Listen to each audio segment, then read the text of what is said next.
True peace, true peace.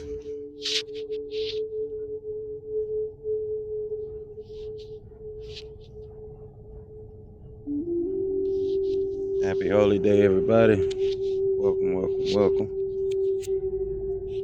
Hope everyone enjoying a holy day today. Gonna get started for this week's holy day. Let me go ahead and share the room.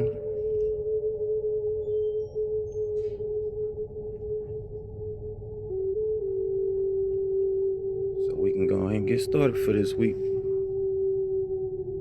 First thing first, I want to give honors to the divine creator. Whatever name you want to refer to the divine creator as. Subhanahu wa ta'ala, Elohim, Yahweh, etc. I want to give honors to the prophet, Noble Drew Ali. I want to give honors to the forerunner of the prophet, Honorable Marcus Garvey. I want to give honors to everyone that came after the prophet.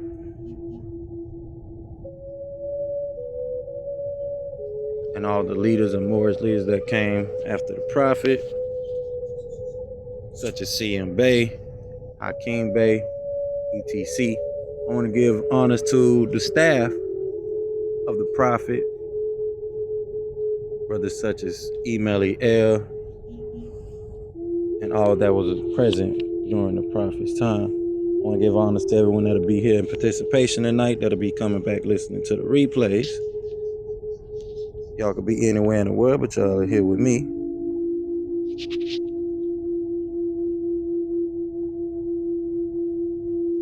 True peace, true peace. So we're going to get started tonight.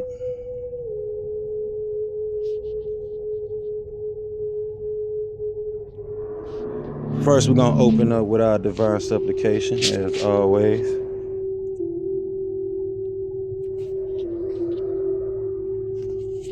So let's jump right into it.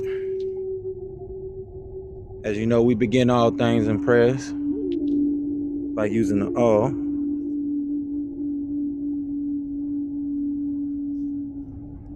O Heavenly One, the Most High, who is sustainer of all the worlds, we do accept the duty you have laid on us to clean up the filth made by the West and its non-submitting fools. O my sustainer, we beseech you to keep your hand over us to control the strings of the courses of our lives. O my sustainer, and if we do wrong, please show our divine blessings and forgiveness on us. You are the only one that can raise us, true followers of the news bearers, and in thy name, we carry on. True peace, true peace, true peace. All right, y'all, so we're going to jump into our daily affirmations from our family guide here and what we accept as fact. The daily affirmation of loyalty of the children of the Elohim. We accept as fact the eternal laws of nature as revealed through science, past events, logic, and common sense, revealed as right knowledge, wisdom, and understanding. We accept as fact the highest laws of nature is the cooperation and harmony of all living things. We accept as fact our way of life as a means to the best end. We accept as fact that loyalty is the greatest of all honors and treason is the worst of all crimes. We accept as fact that what is good for the Holy Tabernacle is the highest virtue and what is bad for the Holy Tabernacle is the ultimate evil. We accept as fact that the Holy Tabernacle is the finest and noblest organization for humanity, created by circumstances, and the ancient and mystic order of Melchizedek is the noblest of fraternities on and above this planet. We accept this fact that creativity, love, and cooperation are the essence of success. We accept this fact that truth and facts are always and has always been the originator and creator of all success. We accept this fact that all worthwhile cultures and civilizations came about from the ancient Sumerians and Canaanite Egyptians and the Anunnaki or Elohims from the heavens, without which there would be none. We accept this fact that for the Holy Tabernacle to survive, expand, and advance, we need first of all a revolution of values and thoughts, which must start within each person by being truthful with themselves and about themselves. Therefore, we completely and categorically reject all myths, fictions, religions, and lies that have not been proven. That would include your heavens, your hells, and your hellfire and brimstone, your horny pitchfork devils, your winged angels, and your old man God character sitting on the throne up there somewhere. We deal strictly with the facts. If you can't prove it, we don't want to hear it. That doesn't mean we won't listen to you. Just don't expect us to accept your beliefs by virtue of a title such as Reverend, Pastor, Deacon, Imam, Sheik, Rabbi, Minister, Theologian, etc.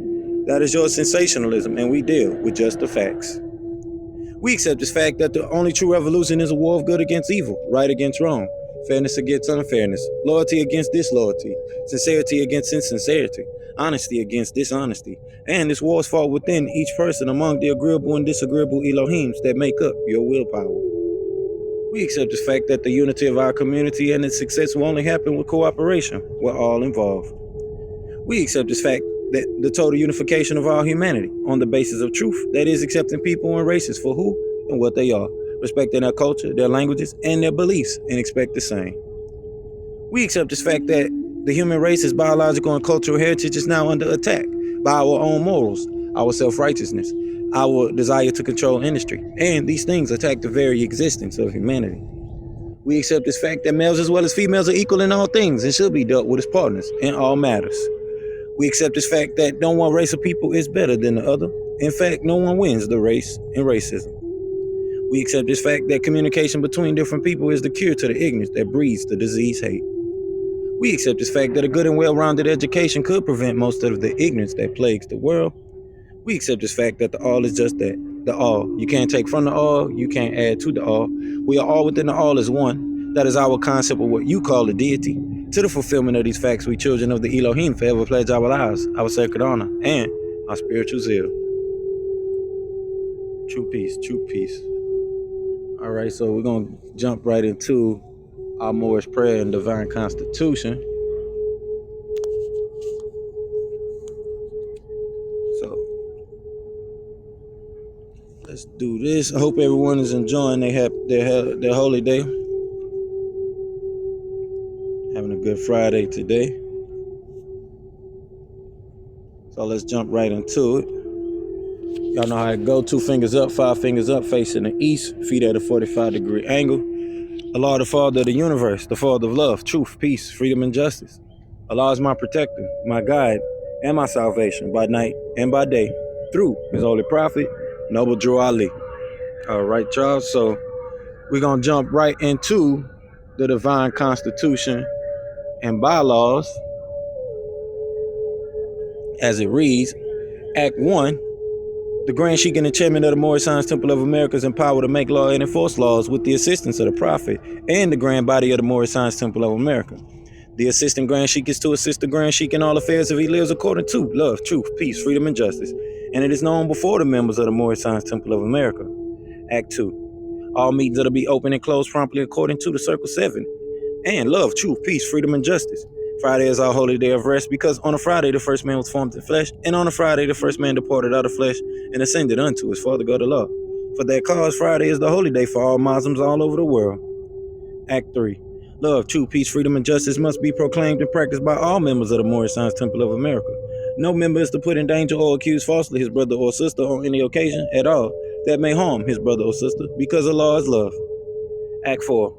All members must preserve these holy and divine laws, and all members must obey the laws of the government, because by being a Moorish American, you are a part and parcel of the government and must live the life accordingly.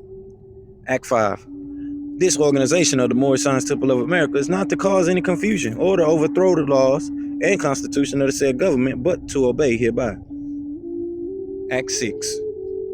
With us, all members must proclaim their nationality, and we're teaching our people their nationality and their divine creed, that they may know that they are a part and parcel of this said government, and know that they are not Negroes, colored folks, black people, or Ethiopians, because these names were given to slaves by slaveholders in 1779 and lasted until 1865 during the time of slavery. But this is a new era of time now, and all men now must proclaim their free national name to be recognized by the government in which they live, the nations of the earth, and the nations of the earth.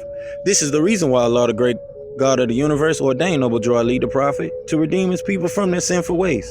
The Moorish Americans are the descendants of the ancient Moabites who inhabited the northwestern and southwestern shores of Africa. Act 7. All members must promptly attend their meetings and become a part and parcel of of all uplifting acts of the Moorish Science Temple of America. Members must pay their dues and keep in line with all necessities of the Moorish Science Temple of America. Then you are entitled to the name of faithful. Husband, you must support your wife and children. Wife, you must obey your husband and take care of your children and look after the duties of your household. Sons and daughters must obey father and mother and be industrious and become part of the uplifting of humanity. All Moorish Americans must keep their hearts and minds pure with love and their bodies clean with water. This divine covenant is from your holy prophet, Noble Ali, through the guidance of his father, God Allah. True peace. All right, y'all, so let's jump into our weekly readings. Every week we open up with chapter 25 in the Holy Qur'an, Circle 7.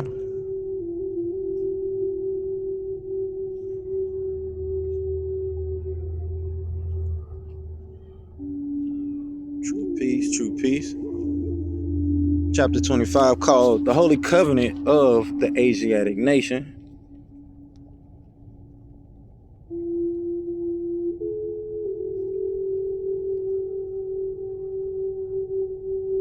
And it reads,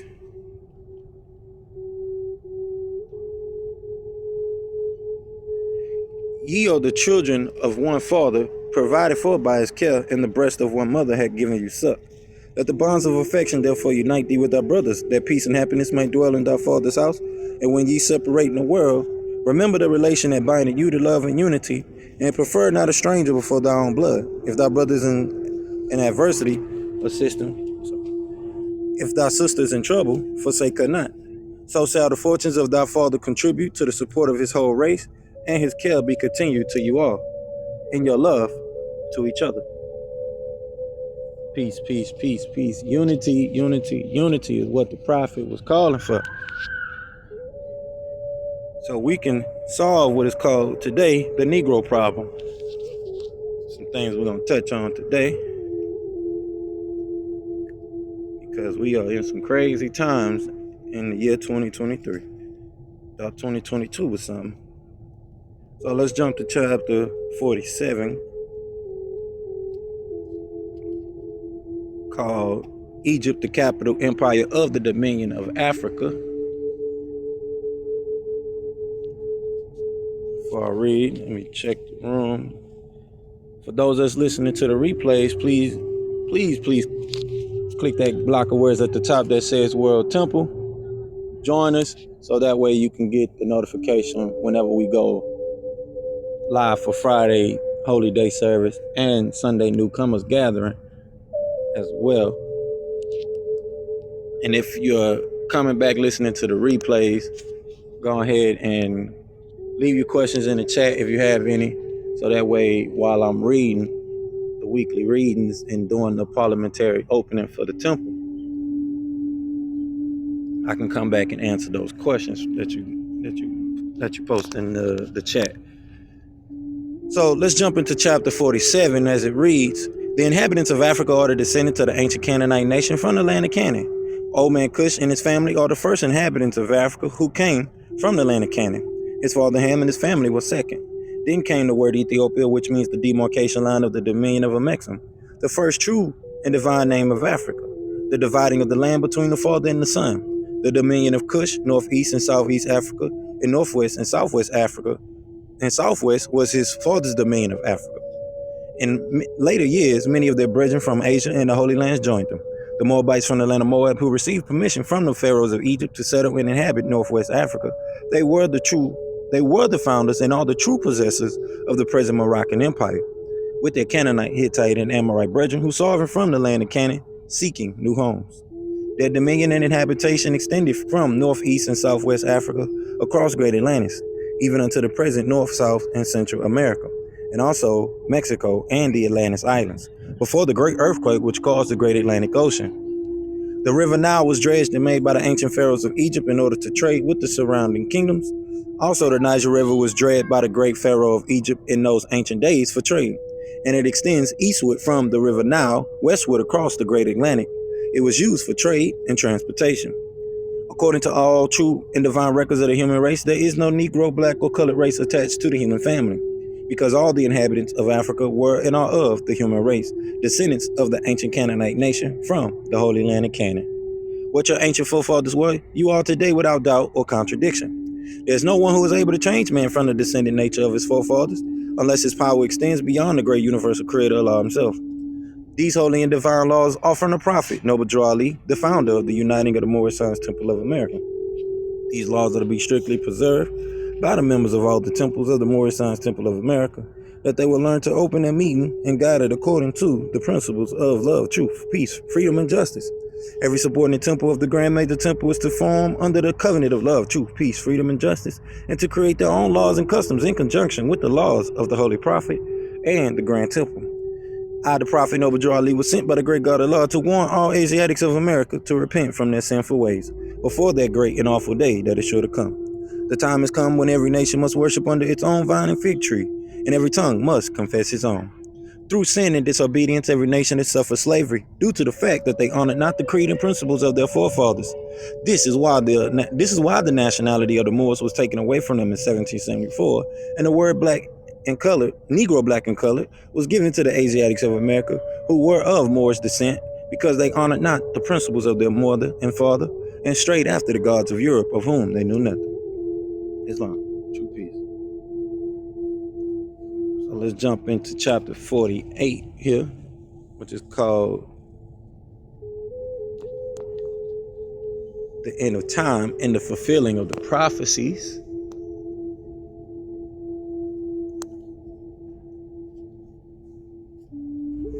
As it reads, the last prophet in these days is Noble Drew Ali, who was prepared divinely in due time by Allah to redeem men from their sinful ways, and to warn them of the great wrath which should have come upon the earth. John the Baptist was the forerunner of Jesus in those days, to warn and stir up the nation and prepare them to receive the divine creed, which was to be taught by Jesus.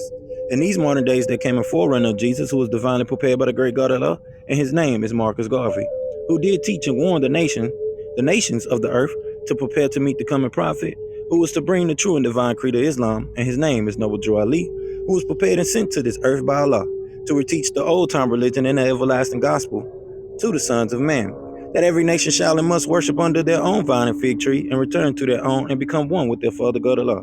The Moorish Science Temple of America is a lawfully chartered and incorporated organization. Any subordinate temple that desires to receive a charter, the Prophet has them to issue to every state throughout the United States, etc., that the world may hear and know the truth, that among the descendants of Africa there is still much wisdom to be learned in these days for the redemption of the sons of man, under love, truth, peace, freedom, and justice.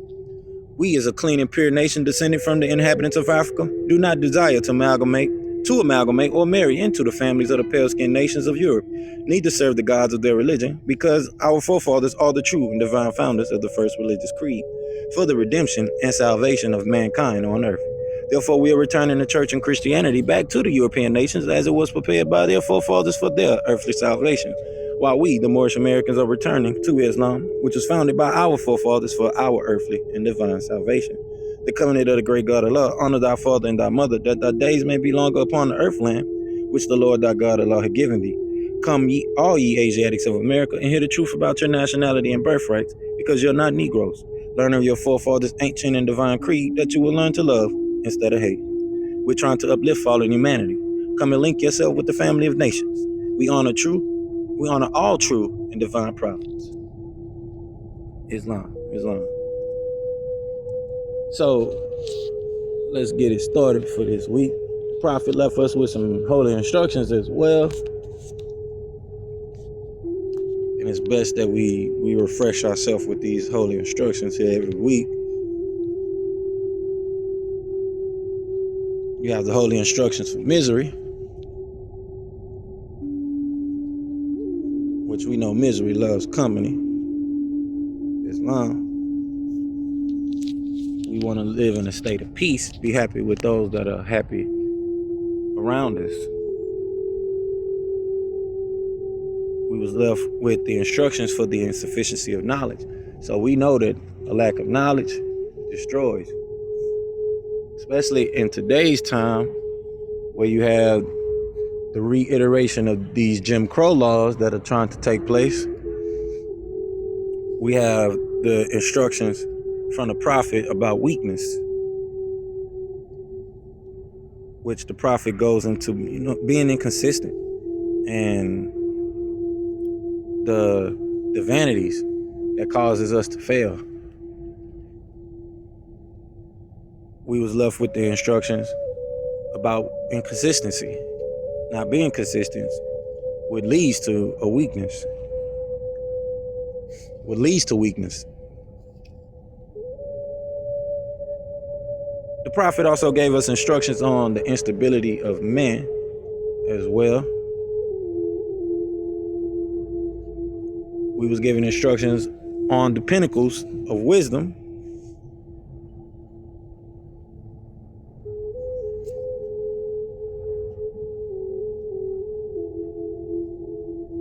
Having a mind is a terrible thing to waste. A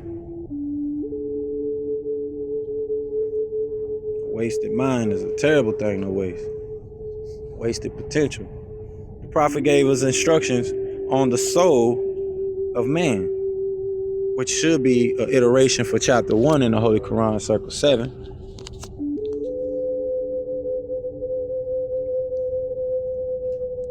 The prophet gave us instructions on the breath of heaven, which we, in the Moorish Temple of America, we call it the holy breath.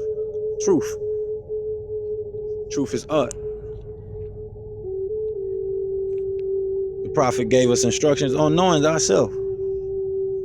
So way back 100 years ago, the prophet was saying, know thyself. Know thyself. Know who you are. Which is a motif that came out of ancient Egypt, or at least the concept of it did. The prophet also left us with instructions on religion. And what is religion?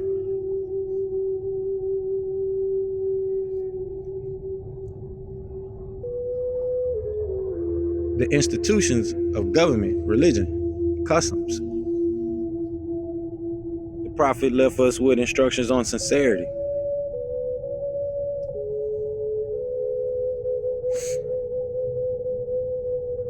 Being sincere. How genuineness is rooted in the heart. The prophet left us with instructions on gratitude, being thankful. The prophet also left us instructions on charity, giving, justice, our social duties,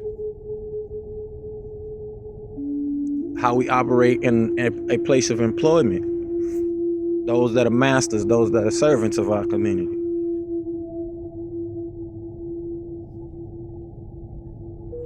We was also given instructions on unity, which we went over here a couple weeks ago on Holy Day about our unity as a people. The prophet also left us instructions on how we handle our children. You also have the instructions for the man and the woman. Our marriage instructions, and as well as instructions for our young men, who have been going through some crazy things in this modern day of time, and in this society that we call America today. Those it has its benefits, it also has its cons, its pros and cons. So let's get into tonight's message. For those that'll be coming in listening to the replay, like I say, you want to leave your questions in the chat whenever you enter through. If I'm here live, if you're coming back listening to the replays, you can also back channel me the chat. Also back channel me the questions as well if you would like. So let's jump into this week's message, which I want to keep going where we left off last week. True peace, Brother Jonathan. I see you down there. So, there's always controversy about the Happy Holy Day, no. There's always some controversy about what we call ourselves and why we call ourselves these things. And as we discussed before, socially, it doesn't matter what we call ourselves. We come up with these terrible arguments for, why this term is supposed to be used, or certain terms are supposed to be used in different capacities that you won't actually find them at. And we steady fighting over these different things and creating terrible contention between us as a people. So this is where those holy instructions from the prophet of unity comes into effect, because the prophet left us with some very acute things that we should be paying attention to.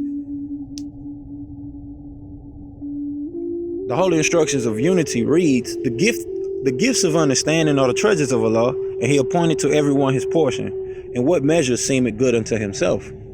So everyone has a portion given to him, a gift, a divine purpose, a divine treasure. So it doesn't matter if we can't get past that person's filter or way of communicating. This is something that you have to deal with yourself internally. So we won't keep up the contentious conversations and arguments and come together about the things that we can accomplish together. The prophet says, had he endowed thee with wisdom, had he enlightened thy mind with the knowledge of truth, communicated to the ignorant for their instructions, communicated to the wise for thine own improvement. True wisdom is less presuming than folly. The wise man doubteth it often and changeth his mind. The fool is obstinate and doubteth it not. He knoweth all things, but his own ignorance. So this is where that lack of understanding comes into effect, because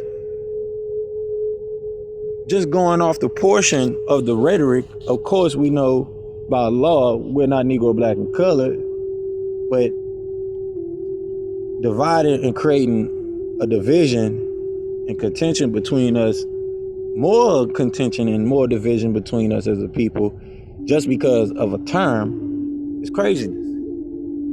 It's prideful.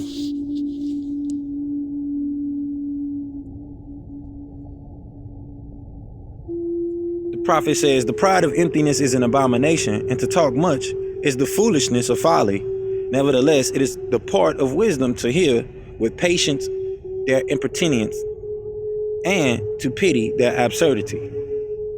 So if you're not listening for what that person truly means, we know what they mean when someone says the word Negro, black, or color, or whatever reference they're making reference to melanated people, indigenous people as.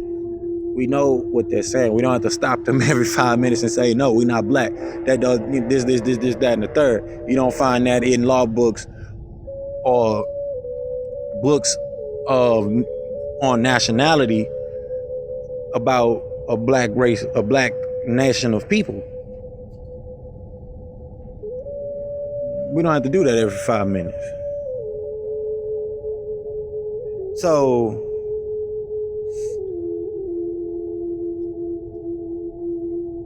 the prophet goes on to say,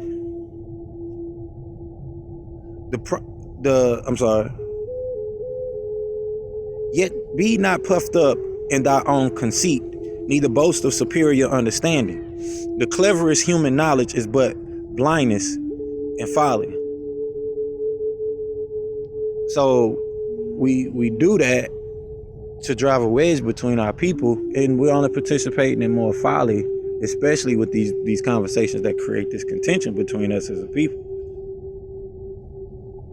You're adding on to the same division and divide and conquer that you're trying to get rid of.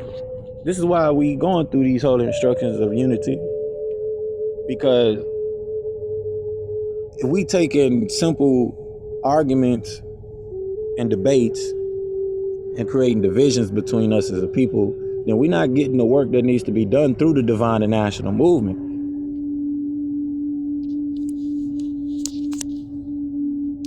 There's much more to actually be focused on than fighting on YouTube, Instagram, TikTok, all these social media platforms over these different terms.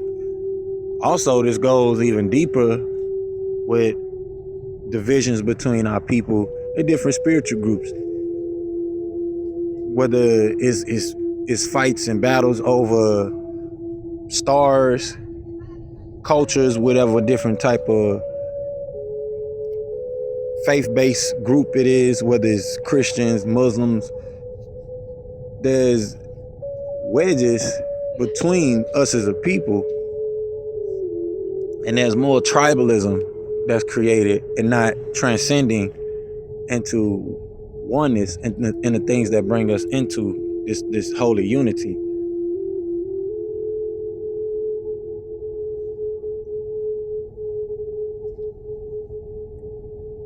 The prophet continues on saying,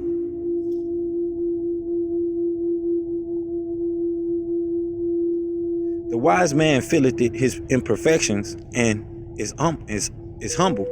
He laboreth it in vain for his own approbation, but the fool peepeth it in the shadow streams of his own mind, and is pleased with the pebbles which he seeth at the bottom. He bringeth them up and showeth it them as pearls, and with the applause of his brethren delighteth himself.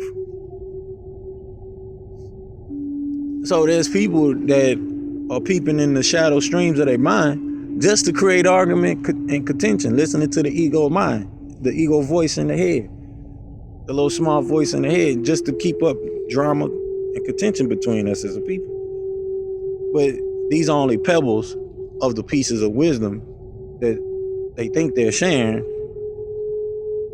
or giving out. It goes on to say, he boasted it of attainments and things that are of no worth. But where is it a shame to be ignorant? There he had no understanding. Even in the path of wisdom, he toiled after folly and shame, and disappointment are the reward of his labor. But the wise man cultivates his mind with knowledge. The improvement of the arts and is his delight, and their utility to the public crowneth it with honor. Nevertheless, the attainment of virtue, he accounteth it as the highest learning, and the science of happiness is the study of his life. So we're here to learn to be at peace with one another, not political debates and all these things that have no true value amongst the community, amongst the unity of us as a people.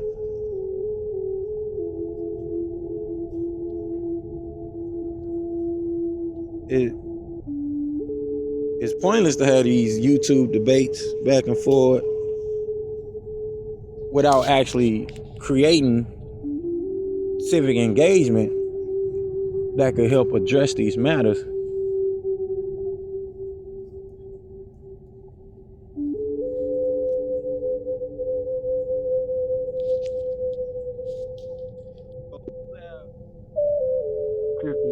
Peace, brother. Peace. Happy holiday. True. Happy holiday. Thank you. So you have people that are actually out here getting boots on the ground and going into the streets, communicating with the children, communicating with the youth, communicating with the people. We don't have to do everything in a so-called fancy smancy kind of way. This is what the true meeting of the mound is about. And gathering the people, other than gathering for a concert where you have thousands of people in the crowd, but gathering in concession in that type of manner. We have yet to have that. We have more people gathered in a concert, in a music concert, than we do together for our unity. Now, if we can fathom that same crowd of people for the unity of our people, maybe we can start to get somewhere.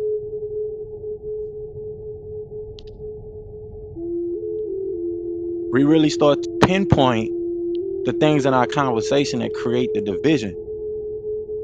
Because everything that robs, steals, and kills of the Lord's self, that is celebrated and aggrandized, and people become celebrities by how much ignorance they can pump out and put it in the rhyme patterns. We celebrate those things, but we don't celebrate the person who has made the study of happiness his life path.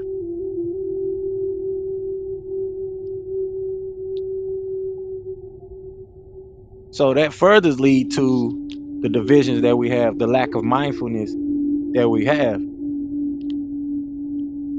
We should be the forefront, the face of transcendental study. Every culture around the world have left traces of transcendental achievement, transcending the cultural and social norm of the animal mind, the logos, the animal instinct.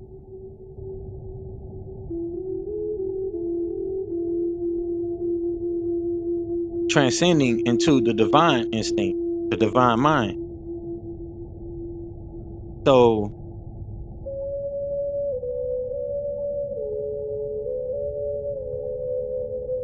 we have to be aware of these things. We can gather plenty of views. We can get people to jump on our Patreons and platforms. But when it comes to us really creating a concert of people for civic engagement, let's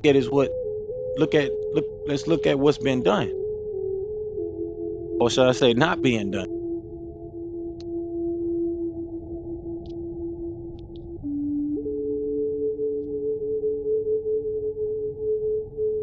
Because there's many topics of controversy that get created when we go into these things. When proclaiming nationality and having a nationality, that is just a simple piece. We read the holy instructions here in the room every week. It's the inconsistency, those instructions, the weakness, the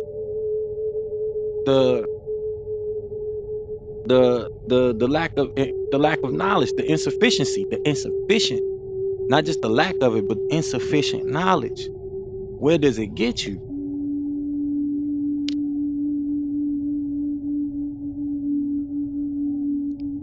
As we talked about last holy day, we here to give messages or expressions in a quantum way. That way you get a wholesome message. You get a whole message, what they would call a hologram. The complete message, the complete data. And definitely, excuse me. True Peace, go ahead. Yeah, no, just in alignment with that, just I know that a lot of people are going through a little bit of turmoil with the alignment with technologies. You know, a lot of different operating systems.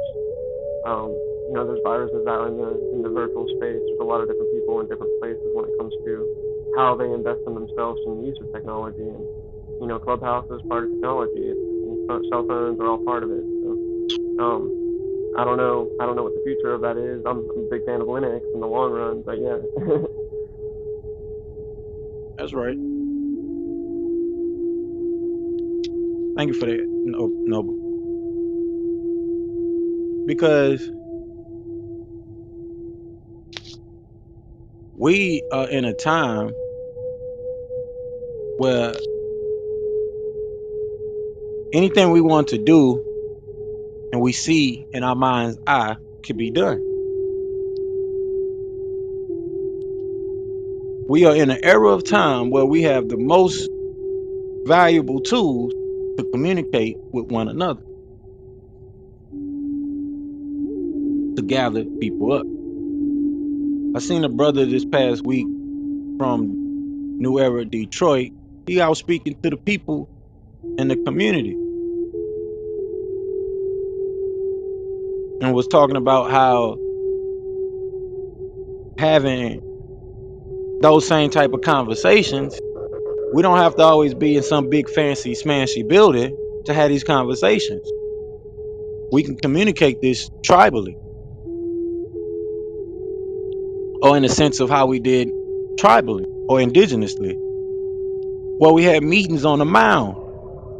Different tribes would come together and meet on the temple mound. So those mounds, even in the past, were temples. We are the temple of people.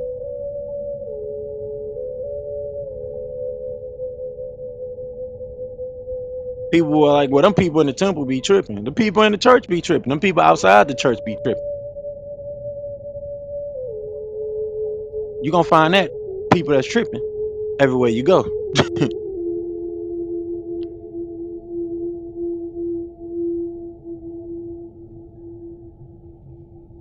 But looking into things from the ego, you're only going to get the things of the shadow streams of your mind. And this is what gossip, slander, libel, and all those things that come with that, those whisper campaigns that come with it, that promulgation,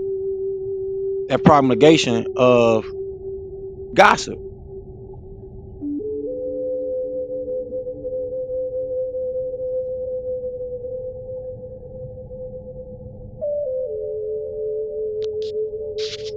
You got people that say, well, some people in the temple, they be tripping. As if you won't find that anywhere you go. But are you getting that from the shadow streams of your mind? Or just based on that one unit of people's behavior? Or is it just one person behavior and you basing it off the whole entire people in the congregation?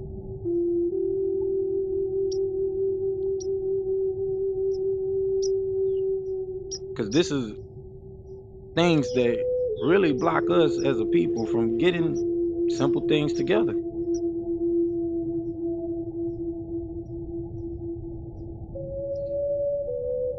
So I want to jump into some of the literature tonight. We're going to read this piece right here. It says, Allah has sent us a prophet and sent him in time with a holy message, which is divine. He came to let the Asiatics of America know they are of the Moorish family. The ancient family of the Moor. The ancient family of the Moors. It says his sequel was to the Asiatic first. Why? Because they have been sinners since their departure from our forefathers' religion. Oh, sinners, why don't you hear the soul of Islam ringing in your ears? The prophet has said that if I were you, I would get ready before you are made to do so. Now, come and pick up your forefathers and mothers' ancient and divine creed, which carries your national name. Indeed, it will entitle you to your right, which you have been denied. Because in 1774, your light was cut off from the ancient Moors, and that is why Allah has sent to us a prophet in 1886 to prepare the light that was out. In 1925, the prophet said, I have mended the broken wires and have connected them with the true higher powers. So come on, Asiatic, don't you want to go? We were marching on to Canaan. I used to think that it was a city in the sky, but now I know it is here on earth. Don't you want your share? As it is in heaven, it shall be on earth. You trying to say something, John? True peace.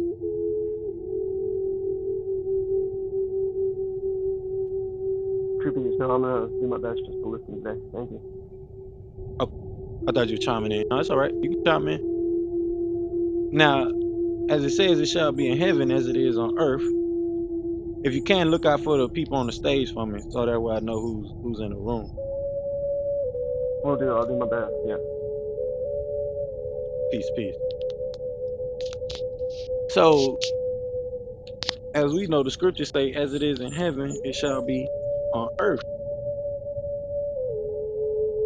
So we are sent these messages with downloads from the divine to get us into the unity, to wake us up to who we are.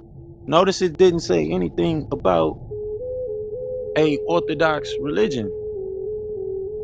It said your ancient mother and forefathers' way of life, so you will understand those ancient principles. Now, of course, the prophet wanted us to live in the now time, but he also wanted us to take those principles that we figured out a long time ago. You don't just throw them away because they was written on animal skins and parchment. Some of those things still relevant today, if not more relevant than the stuff we talk about here in modern day times. But at the same time, we want to live in the now time. So there's a lot of things that we have to think out now on how we're going to deal with it.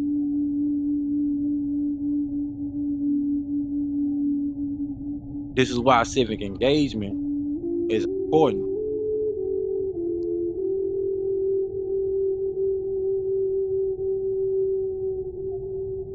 All right. So the prophet left us with much literature to really take in those conversations that we need to have in this day and time. Though, as I was saying earlier, just a minute ago, we debating over words.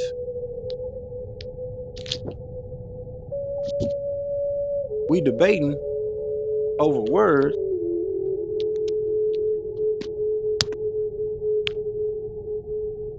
debating over words that don't mean nothing. And we would know that if we paid attention to the literature coming from the prophet.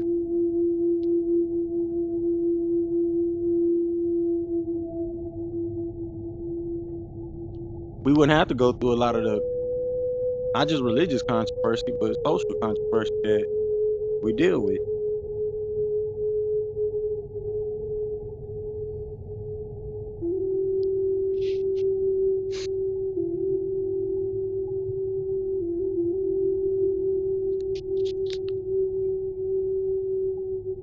So the prophet also left us with some divine warnings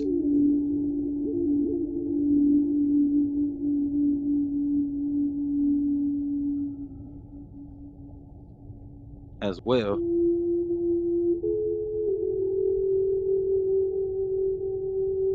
So we could really understand the concept. Because we confusing this national title with us as a local, and the different local references, names, tribal names that people call themselves. This is why we really have to lean on the words and the works of the prophet when it comes to those things, especially if you're going and talking about Moorish science. There were many sciences. That Moorish people are the progenitors of. So you're gonna have to go into the different perspectives of these different sciences. Now you have the science of sciences, which is newlogy. This is why we go into that perspective, new logical perspective here from the temple as the science of sciences.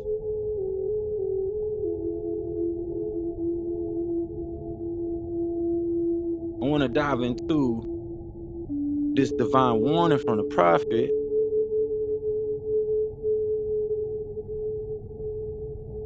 because I think that'll help as well. The prophet says the citizens of all free national governments, according to their national constitution, are all of one family, bearing one free national name.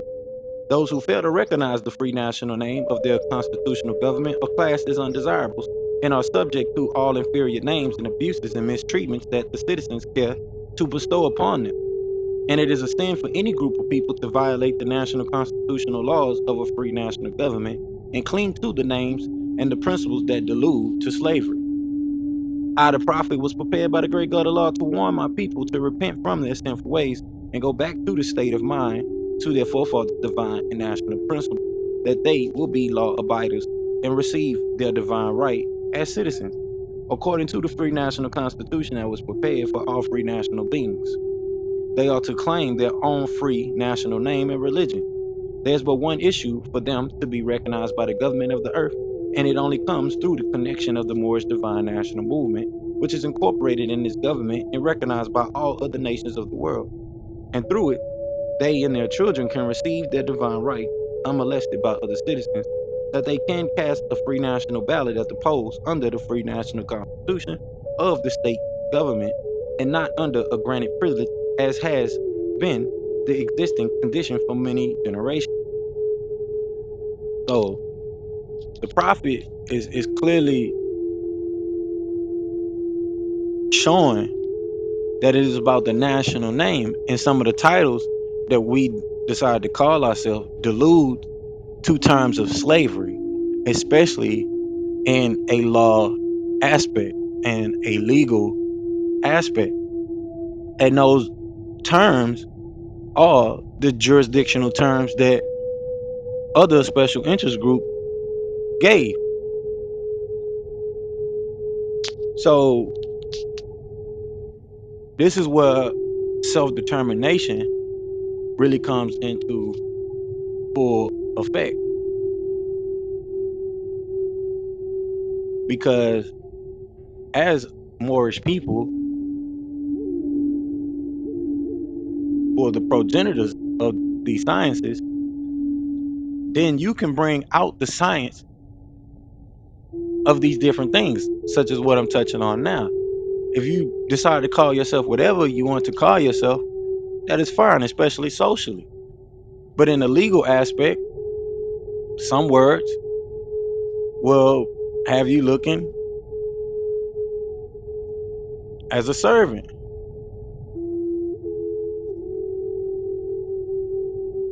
And especially if you're doing things in a quasi jurisdiction or a multiple jurisdictional fashion, to where you you have your theocratic, you have your democratic, you have your republican. So you have multiple jurisdictions at play at one time. And when you're dealing with different jurisdictions, you have to know their way of communication. So yes, you can operate under your own jurisdiction, under your own definitions for your own word, your own languages, but that is in your jurisdiction. That is in your personal jurisdiction.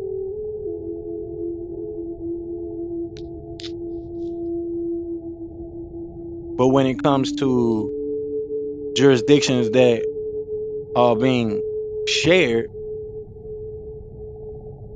and or bipartisan, however you want to look at it, bicameral,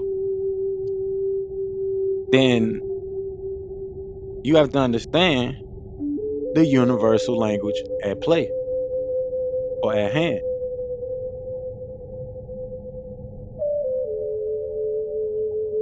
And notice we're talking in terms of legal aspect still, not socially what you want to call yourself.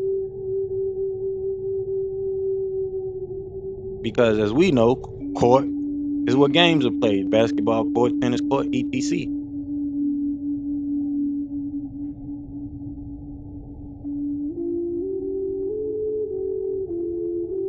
And not in a tribunal. And even in the tribunal, when you step into someone's tribunal, you need to know the language of that tribunal. Every tribunal might not define the word black the same way other jurisdictional tribes or tribunals do. So this is why the science of understanding of divine wisdom, sound right wisdom is very important because it helps with how you communicate. It helps understanding communication and not forcing your way of communicating on another. And then things can become bicameral. So continuing on, the prophet says,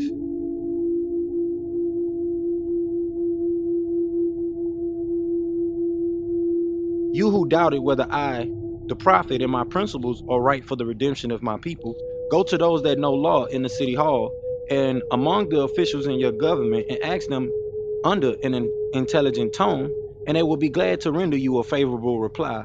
For they are glad to see you bring out of darkness. They are glad to see me bring you out of darkness into light. Money doesn't make the man. It is free national standards and power that make a man, that makes a man and a nation. The wealth of all national government, gold and silver, and commerce belong to the citizens alone. And without your national citizenship by name and principles, you have no true wealth. And I am hereby calling on all true citizens that stand for a national free government and the enforcement of the Constitution to help me in my great missionary work, because I need all support from all true American citizens of the United States of America. Help me to save my people who have fallen from the constitutional laws of the government. I am depending on your support to get them back to the constitutional fold again, that they will learn to love instead of hate, and will live according to love, true peace, freedom, and justice, supporting our free national constitution of the United States of America." So, as we know, the prophet is speaking the truth. You can go to any local city hall, town hall, and they know about the Moorish Science Temple of America as a theocratic jurisdiction. You have many states throughout the United States that have issued proclamations, resolutions, etc., on behalf of the Moors, acknowledging the sovereign theocratic government structure of the Moors. So this is where that sound wisdom comes back into effect again, because which jurisdiction do you want to be under? Do you want to be under a secular jurisdiction, or do you want to be under a ancient jurisdiction? As we read in Setting the Record Straight, the religious corporations and indigenous peoples are treated as safe havens. They're tax exempt. They fall under that tax exemption because secular can't tax exempt the first estate of body of people. These secular organizations and corporations and body politics, they're secondary to those that came natural by way of ethnic and demographic gathering and civic engagement, tribal, indigenous, these ancient customs that were more in tune with nature. So these ancient customs are more neurological than today's secular way of living, the secular laws of today.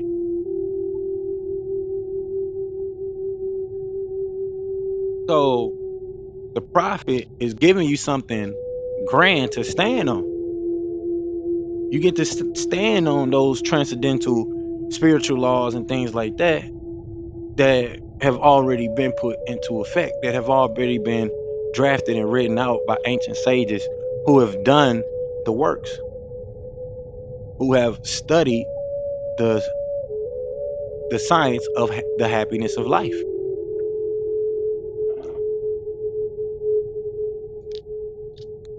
So, continuing on, the prophet says, "I love my people and I desire their unity and mind back to their own free national and divine standard, because day by day they have been violating the national and constitutional laws of their government by claiming names and principles that are unconstitutional. Yet Italians, Greeks, English, Chinese, Japanese, Turks, and Arabians are forced to proclaim their free national name and religion before the constitutional government of the United States of America. It is no more than right that the law should be enforced upon all other American citizens alike.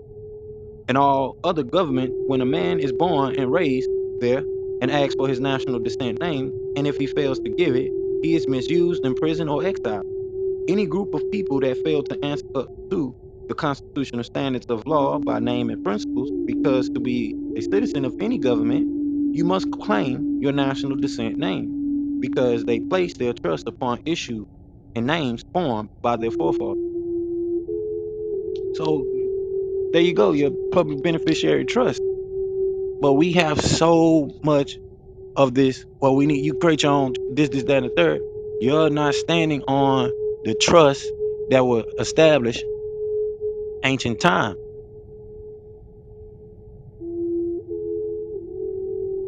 A lot of the trust that I have structured personally as a family advisor, private family advisor, comes from the basis of this understanding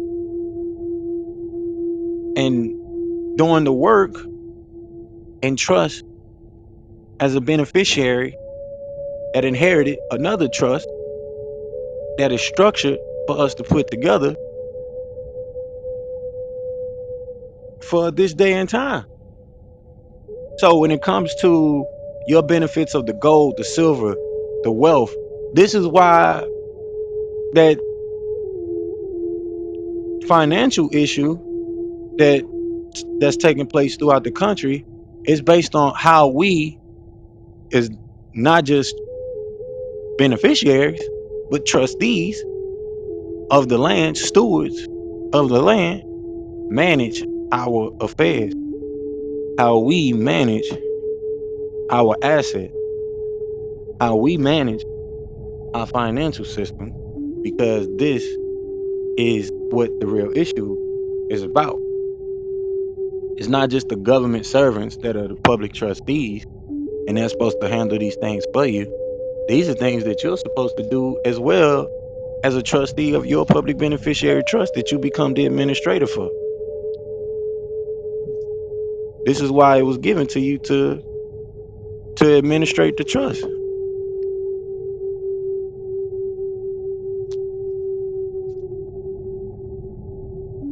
This is why it was given to you to do such. So let's keep going. The prophet says, the word Negro deludes in the Latin language to the word nigger, the same as the word colored deludes to anything that is painted, varnished, and dyed. And every nation must bear a national descent name of their forefathers, because honoring thy father and thy mother, your days will be lengthened upon this earth. These names have never been recognized by any true American citizens of this day. Through your free national name, you are known and recognized by all nations of the earth that are recognized by said national government in which they live. The 14th and 15th Amendment brought the North and South in unit, placing the Southerners who were at that time without power, with the constitutional body of power. And at that time, 1865, the free national constitutional law that was enforced in 1774 declared all men equal and free. And if all men are declared by the free national constitution to be free and equal, since that constitution has never been changed, there is no need for the application of the 14th and 15th Amendment for the salvation of our people and citizens. So the prophet was basically critiquing the Constitution in the sense saying that the 14th and 15th is not necessarily needed, because it's already understood that all men are created free and equal through the Constitution and your constitutional name. You are now an American citizen.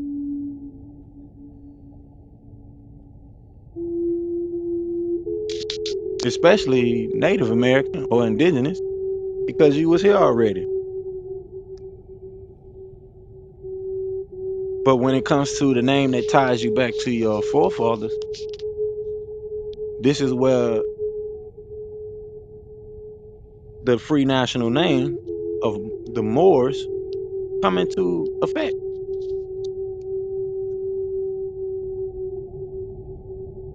So that's why this is important. And the prophet is going into the fact that in law, this is how these terms are looked at. This is how these terms is looked at. But in another light, the word nigger could go back to the Bible. James the nigger. James the black. Who is Jesus's half brother.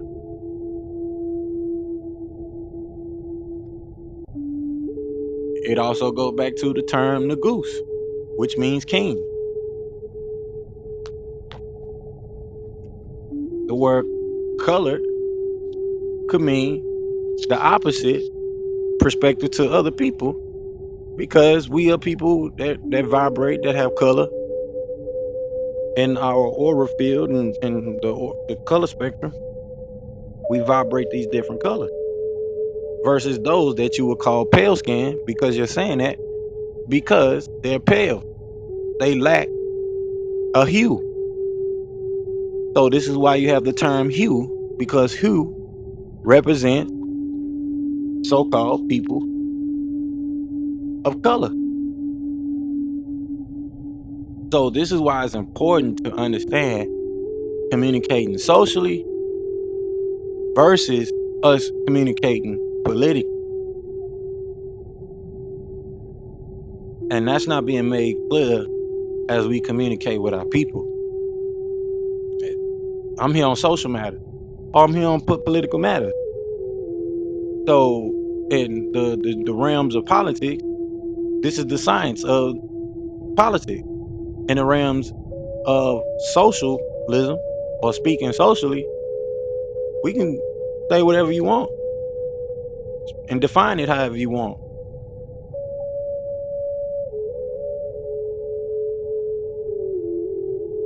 Especially operating in the science of neology. Just like they took words and changed the definition, that is the free reign of what you have the ability to do in the American language, in the English language. They shift the definitions of words just based on the genre of industry that you're talking about. So we have to learn adaptability. There's a time to do this, there's a time to do that, etc.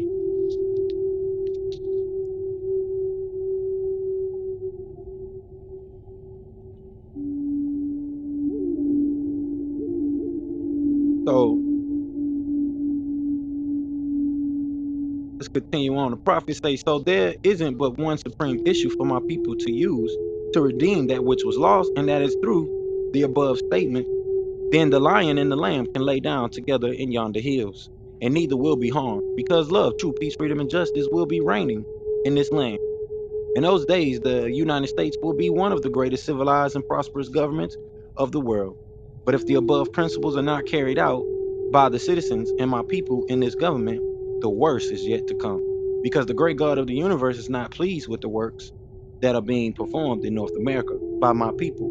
And this great sin must be removed from the land to save it from enormous earthquakes, diseases, etc.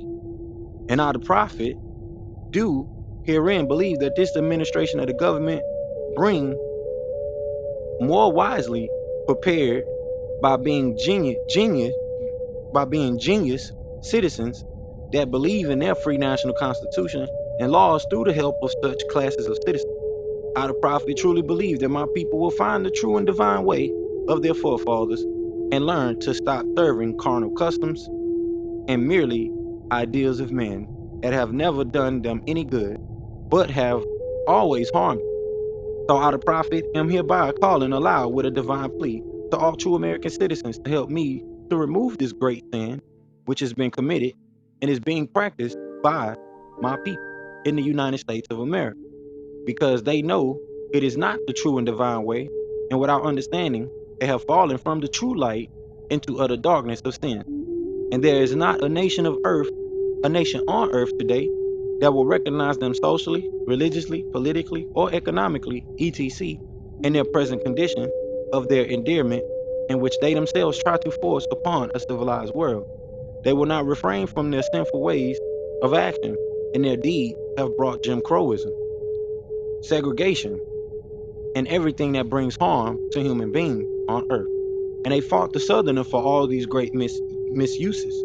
But I have traveled in the South and have examined conditions there, and it is the work of my people continuously practicing the things which brings dishonor, disgrace, and disrespect to any nation that lives the life. And I am hereby calling on all true American citizens for moral support and finance to help me in my great missionary work to bring my people out of darkness into marvelous light. From the prophet. The true light. So the prophet was trying to bring us into this new logical way of thinking. We cannot force our terms of endearment onto people, as I stated earlier. How we communicate amongst our friends, how we communicate amongst our peers, our tribe, our community. You can't force that on a whole another spectrum of people. You can't you can't force that way of communicating on the world. Because we in America, we say love.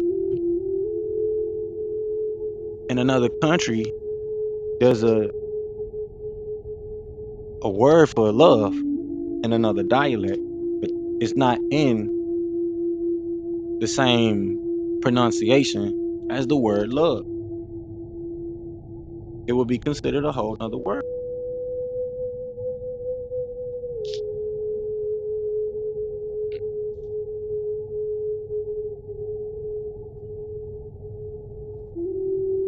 So the prophet was trying to bring us into the true light.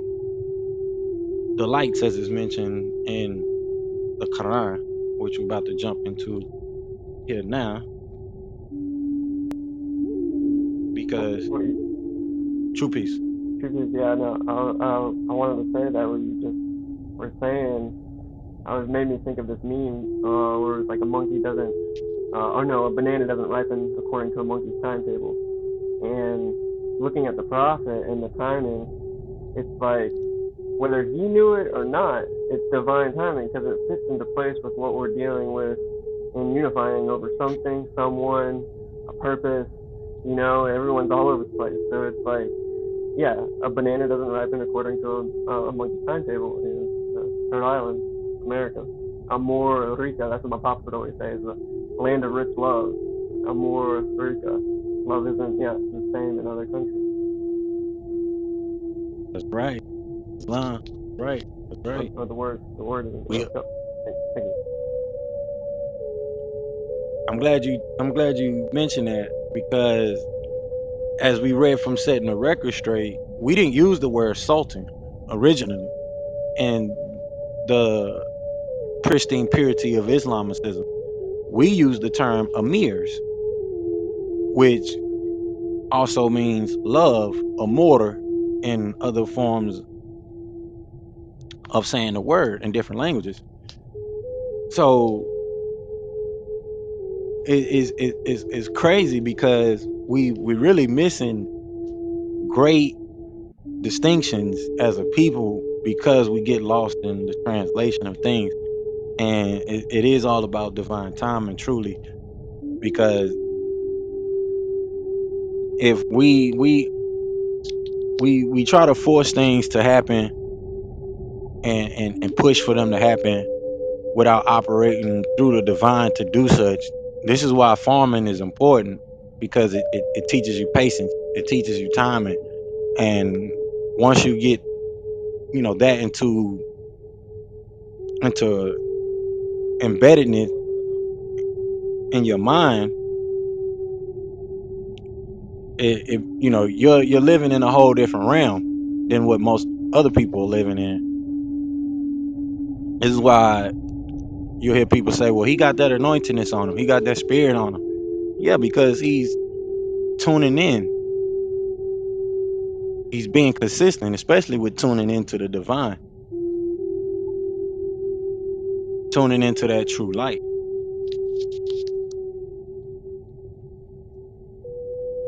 We live in the land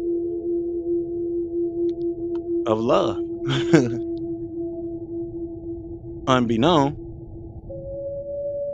And this is why I say you can't force how you view something on someone else, because we see the word America, right, or Mordecai in the word America. But you have other people who see the word Mercia, which is a country in Europe, and they also say America is the origin of that word America, the people from Mercia. So this is why you have to be able to understand what we accept as fact, because we here to respect each person's languages and their customs. So when the prophet is saying, well, this is causing the issue from this side of the communication to the next side, this is how you help solve it, come into the middle ground, then you wouldn't have the issues that you're having, especially as in the past that we was having down here in the South. We wouldn't have these issues because we're living according to certain customs that are based on how other people see us and not how we see ourselves.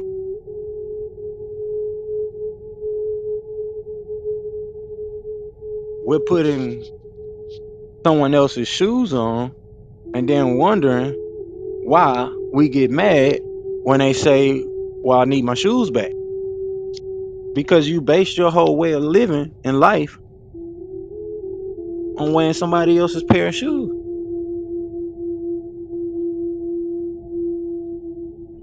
and never put on your own shoes. Because doing such would give you some understanding, especially in communication,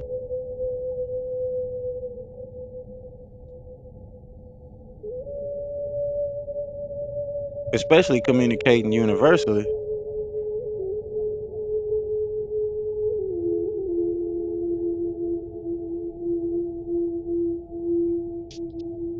So let's jump into El's Holy Injiyl. I'm sorry, El's Holy Qur'aan.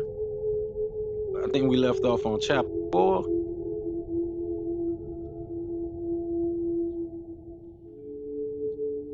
If I'm not mistaken, I think we left off on chapter 4.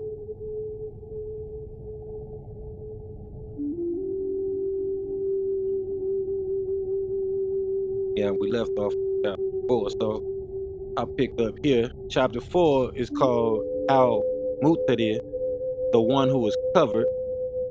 It was originally chapter 4, and they changed it in the mistranslation chapter 74, as we have went over and setting the record straight. And that original Quran that the master teacher had a copy of. So let's jump right into this. It says, begin our prayers and thinking by using the name of the source, Allah, the Rahman, who is the most merciful. O Muhammad, the one covered under the mantle, arise and warn. Muhammad Rab is old or big. Muhammad is told to purify his garb and shun the Ruja. He is told to be patient. When the trumpet is blown by Raphael, it will be a difficult Yam. It won't be a Yasir for Al Kafrim either. That's the commentary before we get into the verse. So now the verses read, or the surah reads, O you Muhammad, Ahmad or Ahmad, covered under your Al Mutadir or mantle, arise Muhammad and Anzir, warn, and your Muhammad's Rab, sustainer, is Fakabir. so old or big.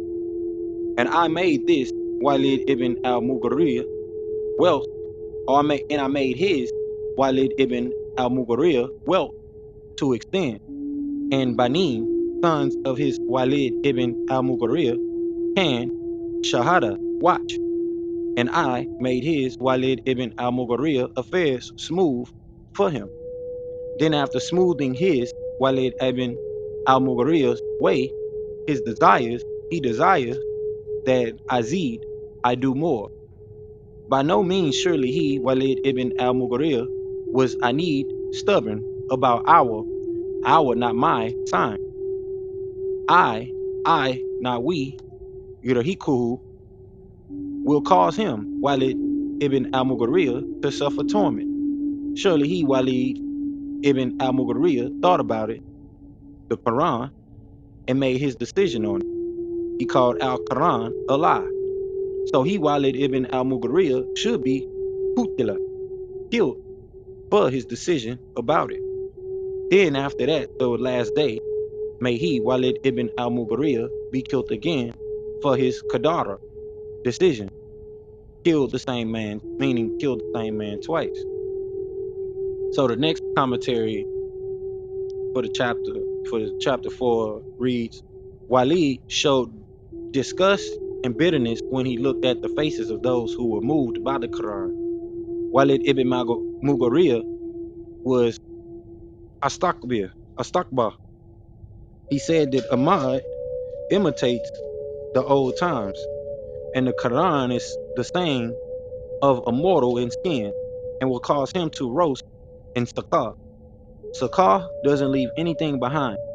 It will sport the flesh of mortals in skin. Over Sakar are 19 Anunnaki. So the verses read, then he, Walid ibn al-Mughirah, looked at the faces of those moved by the Quran. Then he, Walid ibn al-Mughirah, frowned and showed bitterness and disgust. Then he, Walid ibn al-Mughirah, turned his back, for he, Walid ibn al-Mughirah, was arrogant and Astakbar, big-chested, pouting with pride. So he, Walid ibn al-Mughirah, said, this is only Sharun, magic. He, Ahmad, imitates the old times. Surely this, the Quran, is only the sayings of a mortal in skin, a Bashar, who is Muhammad. I will cause him, Walid ibn al-Mughirah, to roast and burn in Saqqara. And by what means would you, Muhammad, be able to perceive, Adraka, what Saqqara is? Not a thing, Tubki, remain, and nothing at all will it, Saqqara Tazar, leaves behind. It, Saqqar, scorches, and Lawahat, burns the flesh of mortals and skin. Aleha, over it, Saqqara, are Tisata, Ashar, 19 Elohim, or Anunnaki, 19 angelic beings, which are Baziel, Soriel, Muriel, Asil, Lahabiel, Lamizel, Ezil, Arzel, Lakaihil, Ramil, Hasabil, Madil, Nuril, Asbil, Lahail, Razail, Hukil, Rashil, and the last one is Mikael.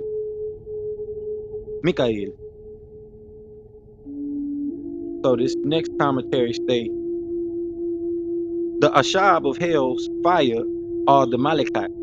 Their number is a fitna for the concealers of the facts. By the number, those who are faithful may increase their faith.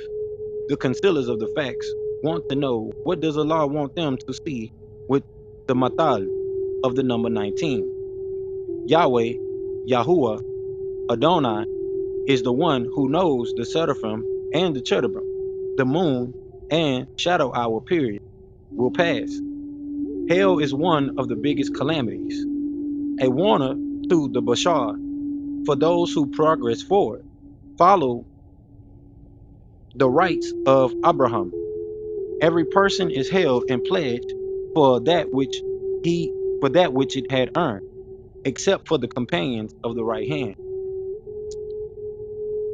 So the verses read, we, Elohim Anunnaki, made the Ashab, companions of hell's fire, none other than the Melechite messengers, cherubim, the disagreeable, malevolent beings, who are Elohim Anunnaki, and their number 19 is a means of fitness, testing for those who conceal that which they know to be the facts, that those who have been given the scripture may be certain.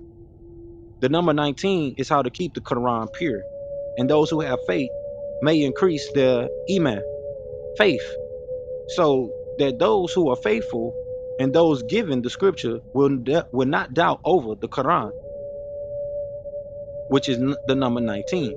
And as for those in whose heart is a marad, disease, and those who conceal that which they know to be the facts, they shall say, what is it that the source, Allah, wants us to see by the mathal, or likeness of the number 19? It is by this number 19 that Allah lets some go astray and calms whom He pleases. And none knows the Janud army, or Elohim Anunnaki, who are the agreeable seraphim, and the disagreeable, malevolent Elohim Anunnaki, who are the cherubim of the Rab, who is sustainer, except He, Yahuwah or Yahweh, and all this is nothing but a dikra, or reminder for Bashar, mortal, and skin. Nevertheless, in Al-Kamar, the moon, and Al-Lelul, the shadow hour period, when it at Bara passes, and the early daytime hour when it Asfara appears, surely it, hell, is one of the Kuba, biggest calamity, a Nazir warning to the Bashar mortals and skin. To those of you who will to go forward, progress, and agreeableness, follow the million or rights of Abraham or Abram or Abraham, or remain behind, stay in disagreeableness, follow rights other than Abraham, million right. Every nafs or spirit or person is held in pledge for that which it has earned, except for the Ashab, companions of the Yamin, right hand, the true Muslim, peaceful one, and their seed, the Ali Bayt, which means the house of the Lord, the house of the source, house of God. So it's saying that those that are disagreeable are held as a pledge.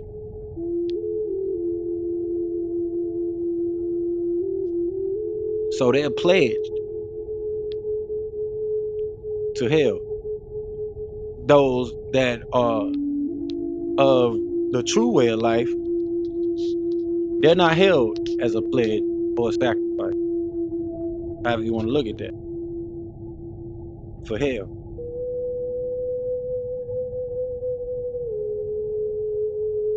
So this next commentary reads, in the enclosed garden, they will ask about the guilty one. What caused the companions of hell to enter Sakara? They were not of Al-Mustalim, and they were not of the Muskin or Miskin, and they used to engage in vain discussions. They also called the day of judgment Allah. The intercession will not tanfa'a, benefit them. What's the matter with the disagreeable doers? As if they were humur. And the verses read, while in the enclosed gardens, they will ask one another about the guilty ones or companions. What has caused you, the companions of the left hand, all to have to enter into hell, Sakara? They, the companions, shall say, we were not of those who were al-Musalim, the worship, and we, companions, were not of those who fed the miskin, poor settler. And we, the ones who does disagreeable deed, used to engage in vain discussions with those who engaged in al Kairin, vain discussion. And we, the ones who does disagreeable deeds, call the day of judgment a lie, until certain death comes upon us, the one who does disagreeable deeds. So consequently, al shafa'ah, the intercession of any intercessor, will not be able to help. Tafu'ahum benefit them, the ones who does disagreeable acts. What is the matter with them, the ones who does disagreeable deeds? They, the ones who does disagreeable deeds, turn away in a verse from those millet rights of Abraham, which brings them recollection, as if they, the ones who does disagreeable deeds, were humir, ass break speeding away, or donkeys, basically, a humo. So this is kind of touching on what we talked about today, about those conversations that don't really help us as a people. Where do they get us? Where do they assist in helping save the souls of the people? Especially that conversation. Because everyone is looking for the next leader, and we have these leaders that come, but we don't appreciate them. I come to my own, but my own receiveth me not. We have that happen all the time, and you miss the great value that that person actually truly brought. Pretty sure Noble Drew Ali wasn't concerned about being a social media influencer. I'm pretty sure the master teacher wasn't concerned, and as he stated numerous of times, he wasn't concerned about being a social media or a media influencer. You didn't see the master teacher in the media a lot, other than them finding out about the movement. Same thing with the prophet. The prophet was saying be politically active, but nothing about being in the face of the on the face in the face and on the face of the media. So let's continue on, because this is a real short chapter. The next verses read, while in the enclosed garden, they will ask one another about the guilty ones. Oh, sorry, we read that. The commentary reads, and then we get into the next set of verses. The commentary says, they will try to escape. Every man's desire is to be given the Suhuf of Abraham. The guilty don't fear the one to come. The Qur'an is nothing but a reminder. Whoever pleases, let him remember it. They don't remember unless the source wills. He is worthy of al-taqwa, gratitude, thankfulness. All right, so the verses read, trying to escape a kaswara, fierce lion. On the contrary, every Amri'in, being in control, has his desire that he be given the Suhuf of Abraham, pages spread open before him. Certainly they, the guilty, do not fear the end. No, it is nothing but a tariqra, reminder to make you remember the other scriptures before it. So whoever pleases, let him dakra, remember it, and yakarun, they don't remember unless the source, Allah, wills for them to. And he is the worthy to bring al-taqwa, trembling, and the worthy to bring al-maghrifa, the forgiveness. Surika alahu el azim. That's the closing of chapter 4. And next week we'll be going into chapter 5, which is called Al-Ham, the gratitude, or Al-Fatiha, the opening. So this really, like I said, touches on those aspects of what I've been saying, far as we shouldn't waste our energy nor our time in these discussions that don't help us as a people get it together. We got people that can come thousands by the boatload to concerts for artists that do nothing but promote everything of the Lord's self. But we don't gather in concert by the thousands for things of the true light. So we can have those conversations that are so we can have those conversations that are universal, that are civically engaging, that helps us grow as a people. Because with all this opportunity that we have with this technology today, it really is no excuse. You have the advantage of an Instagram or YouTube or TikTok, etc.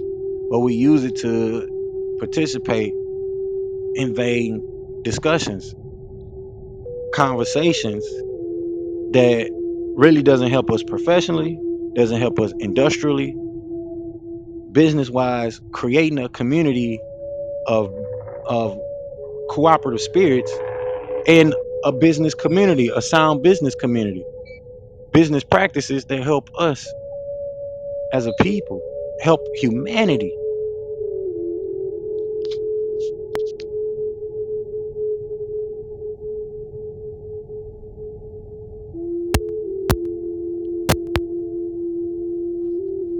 Shoopies, brother You're John, able to hear trying to me chime here. in? Yeah, nah. Cool. Yeah, no. I remember, like, about over the last 10 years, there's been a big movement for like the tiny homes, and I know that, like, for moral, or not just like morale boost, or just like a focus on what we're doing with the technology on a global level. I mean, I've been looking at the oceans, and then we're talking about the genetics, the ancient, uh, waywards, the people who were the merchants, and the people who traveled. I think that's ingrained in our genetics, and getting back to that, but in a more dynamic, loving, appreciative way is where I'm kind of doing my best to imprint that in myself, that things are going to be better, but it's going to take a looking at that big picture and saying that's that's the ocean, that's 70% of our world, that's big, and yeah, aligning to whatever's needed to get there, be better. Islam, true peace, right? Because if they're enacting Jim Crow laws, and that's what's happening in these modern day times, even 100 years later, indigenous peoples and people, period, who are tired of the suppression of humanity, this is this is the things that are gonna have to be unpacked, uncovered, and looked into. Without all of the technological advancements, what would our mind be focused on? Because if you have politicians today trying to push Jim Crow laws, and recently I just seen there was a politician trying to pass a law to bring back hanging people by trees, then we we living in some crazy times. The government shooting down UFOs. We are definitely living in some crazy times here that we really need to unpack as a people.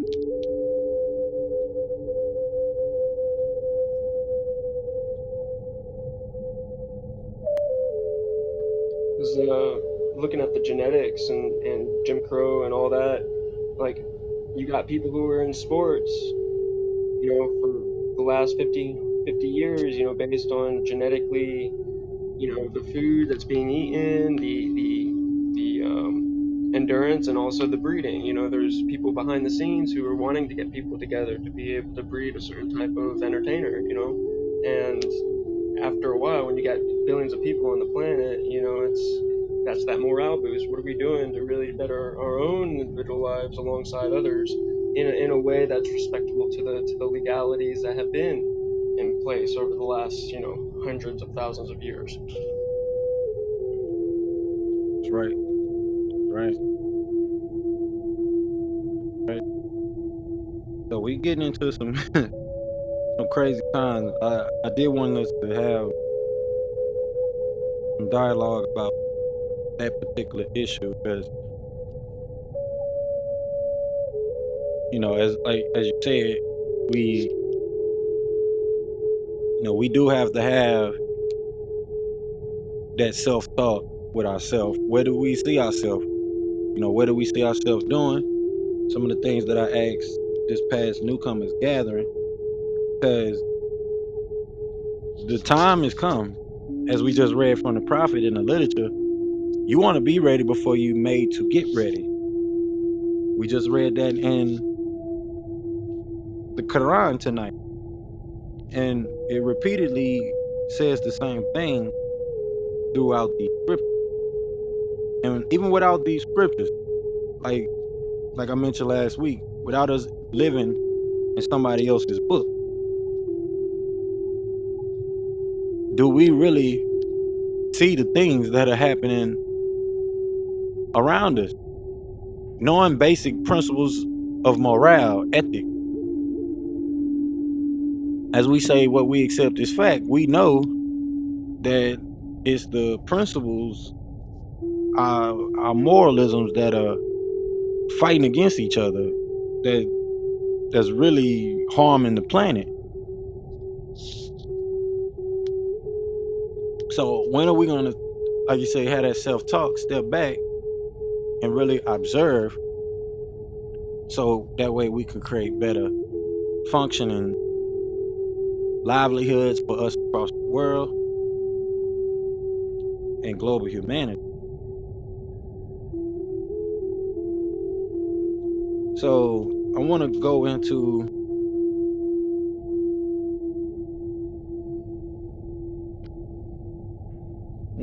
some things, set the record straight here, and then we can jump into our holy instructions for tonight. And we'll be reading El's Holy Injiyl this Sunday.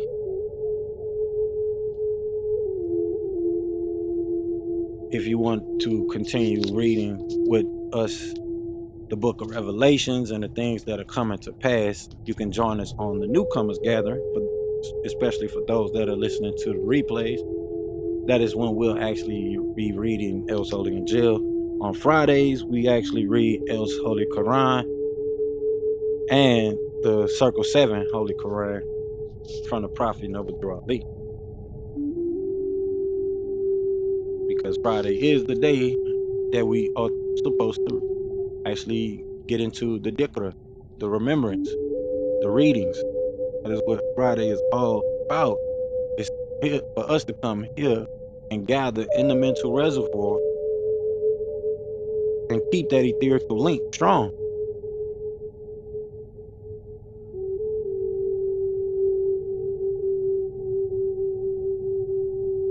So this is why repetition is the father and mother of learning, because it's important to keep that that cord strong, keep it tight knit.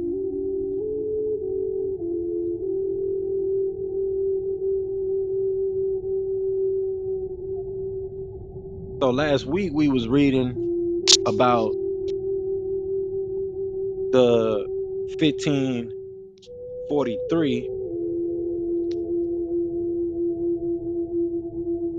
from the Temple 101s, where I went over the questions about the conquering of Muhammad in the Byzantine Empire. I'm sorry, 1453, not 1453. About that. And that time period.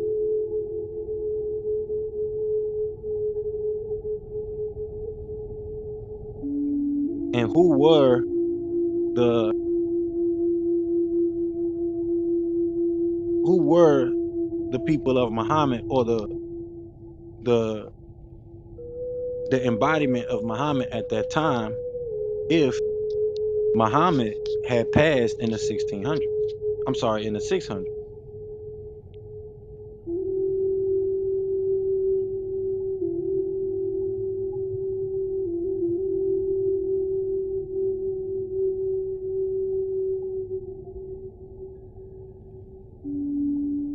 So that took us to setting the record straight, book set the record straight, which the master teacher also said should be treated as a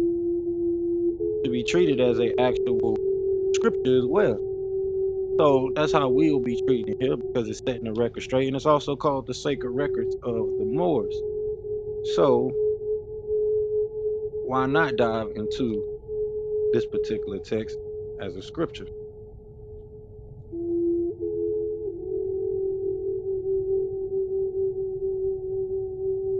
The master teacher says in this paragraph, in the 1400s, Sudan had become invaded by European tribes of Portuguese who had established ties with certain tribes in parts of Sudan. They would bring them spices and things that caught their eyes.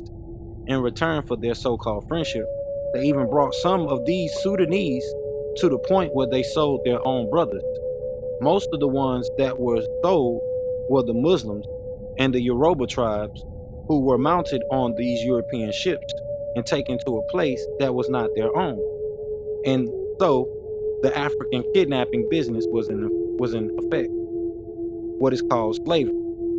The first of these to be kidnapped were taken to Portugal in 1441 AD by the Portuguese European Prince Henry the Navigator, the kidnapper, who sponsored many of the African exploration programs, whereupon many Europeans started colonizing and settling on the islands off the coast of Africa. These Europeans scanned the African coast in search of souls to kidnap, and in their siege, thousands of Nubian Moors were taken captive. By the 1600s, there was the European and the Desert Arab kidnapping in progress, and those kidnapped. The kidnappers had violated an international crime, and those that purchased the kidnap are an accessory to this international crime. They want you to use the word slave and slave trade so that their emancipation and proclamations will appear to liberate them from the international crime of kidnapping, an accessory to kidnapping, of which all who participated are guilty, not to mention the abuse of the kidnapping, the rape, the murders, the castrations, the hangings, and the taking away of one's human rights are all against laws that are referred to as Resolution 39, Resolution 46, adopted by the General Assembly of the United Nations on December 10, 1984 AD, which states, recalling the Declaration on the Protection of All Persons from being subjected to torture and other cruel, inhumane, or degrading treatment or punishment, adopted by the General Assembly in its Resolution 3454 of December 9th, 1975. It says this enactment came into existence upon the agreements of 3/4 of the nations of the world. These kidnappings, falsely called slave trades, in the 1600s, started with the Englishman John Hawkins in the year 1564. So this is 100 years right after the conquering. It continues on saying in 1567, the Europeans took their Yorubas to the West Indies, South America, and the southern states in North America, the states of North and South Carolina, Georgia, Alabama, Mississippi, Louisiana, Virginia, etc.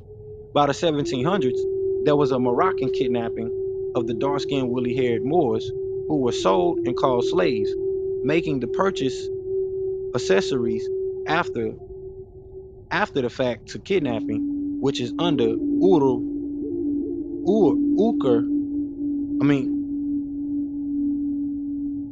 under Usur Model Penal Code 212.1 called the Lindenberg Act of 1932 AD, where it states, at common law, the forcible abduction or stealing and carrying away of a person from own country to another, the unlawful seizure and removal of a person from own country or state against his will. In American law, the attempt to send the victim out of the country does not constitute a necessary part of the offense. The Master says these Moors were learned and educated nobles. According to the Focus article of 1995, August edition, as it states, as demand for slaves grow, well-educated African nobles began to be loaded on the slave boats, as well as the usual rabble of prisoners and poisoners. There were men schooled in military discipline, medicine, and the occult, and physical sciences. From this new breed of slaves were to come many of the rebellion leaders, secret society heads, and voodoo theologians. So the slave owners had to contend with different types of slaves. So this stating right here that the conquering after the continued family of Muhammad assassinated all of the caliphs, which is the Muhammad they're referring to his descendants, who assassinated all of the false caliphs or successors. And not even 100 years later, you have it on record that there were military leaders, doctors, even like I said, secret society heads and leaders. So secret society members or brothers and sisters of the mystic order of the Most High have been around prior to Freemasons, Masonry, and things like that. To where football, basketball, all these games are, and other things that people say come from the Illuminati and the Masons were actually coming from indigenous Moorish African people, Nubian people. So this is why the prophet says, know thyself. This is why we here to set the record straight.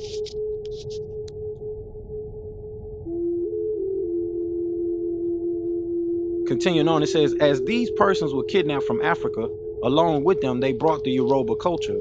The culture survived, as well as the communications between the different tribes, through the use of the drum. In the different parts of the Caribbean and in the Latin islands of Puerto Rico, the Nubian Moors, not to be mistaken with the albino Moors, were forbidden to kidnap. According to the Spanish Act of 1543 AD, which states, in 1543 AD, the Spanish crown ordered that mulattoes could not be taken as slaves to the Americas under the general license for the esclavos negros. In virtue de nuestras licencias generales para pasar esclavos negros a las Indias, si levan wa pasan algunos mulatos wa otros who no son negros, los que de según inconvenientes no dejan pasar a ningún enclavo que no de negro, aunque si mulatto sin especial licencia nostra, which translate, in virtue of our general licenses to pass Negro slaves to the Indies, they will be taken and passed, some mulattoes and others that are not Negroes. The ones that continue inconvenient, don't let pass any slave that is not black, even though he be mulatto, without our special license.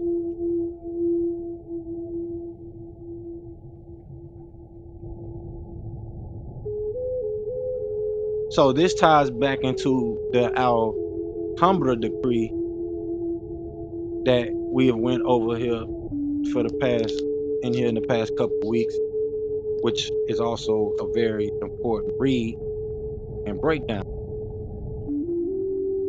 Master Teacher also goes over some of the Yoruba deities culture well right there. So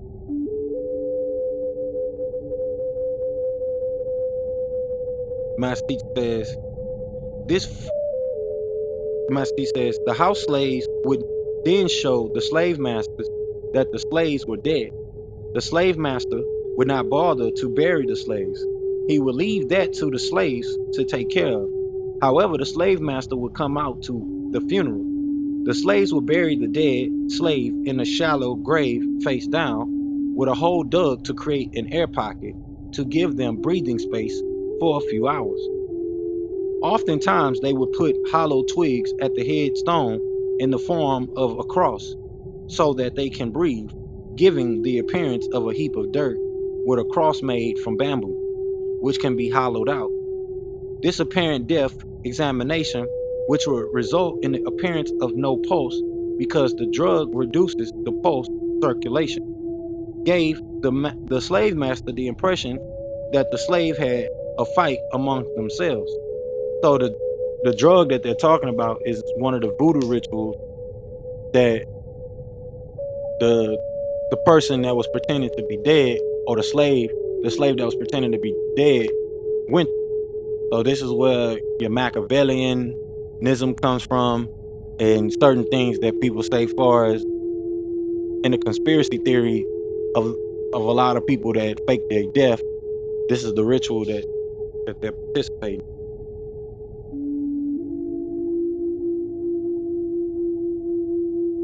So continuing on, it says this apparent death examination, which would result in the appearance of no pulse because the drug reduces the pulse circulation, gave the slave master the impression that the slave had a fight amongst themselves. One was killed, buried, and it was over. Later that night, the slaves would dig up the grave and free the dead slaves, telling them to run and go among the Native Americans until they make it into another state. These runaway slaves were called Maroons. The purpose for them was to become free, reclaim their nationality or Moorish identity, then arranged by purchasing or by smuggling other slaves into freedom. They lived among the various tribes of Native Americans and married, being they were indistinguishable. So your Moors and your Yoruba mixed in with your Native American.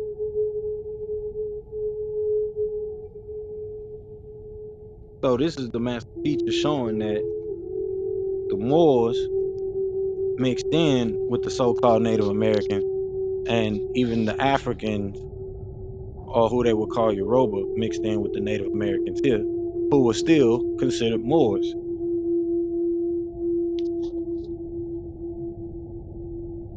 So we are busy fighting over vain discussions and things that don't really matter as a people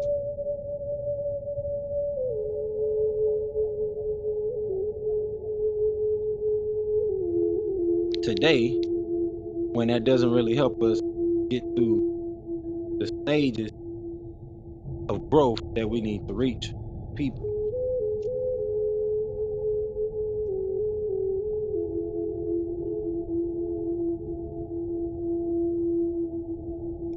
So let's jump into our holy instructions for this week. True peace, true peace. I'm gonna change the link that's pinned up here at the top of the room. You want to grab that link before I switch it up, go right ahead. Just letting you know I'm about to change it.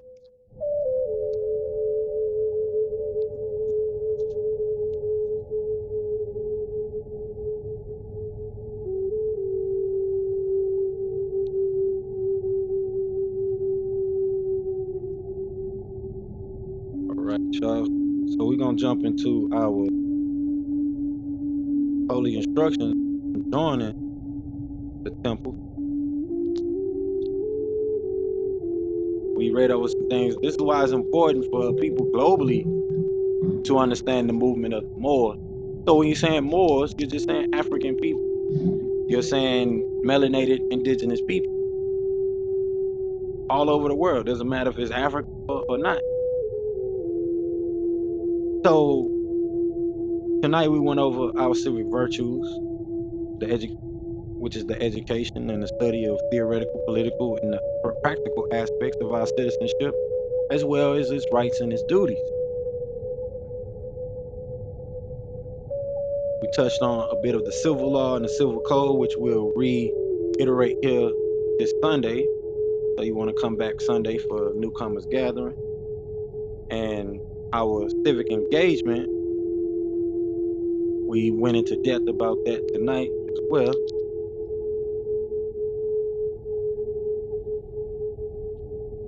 Right?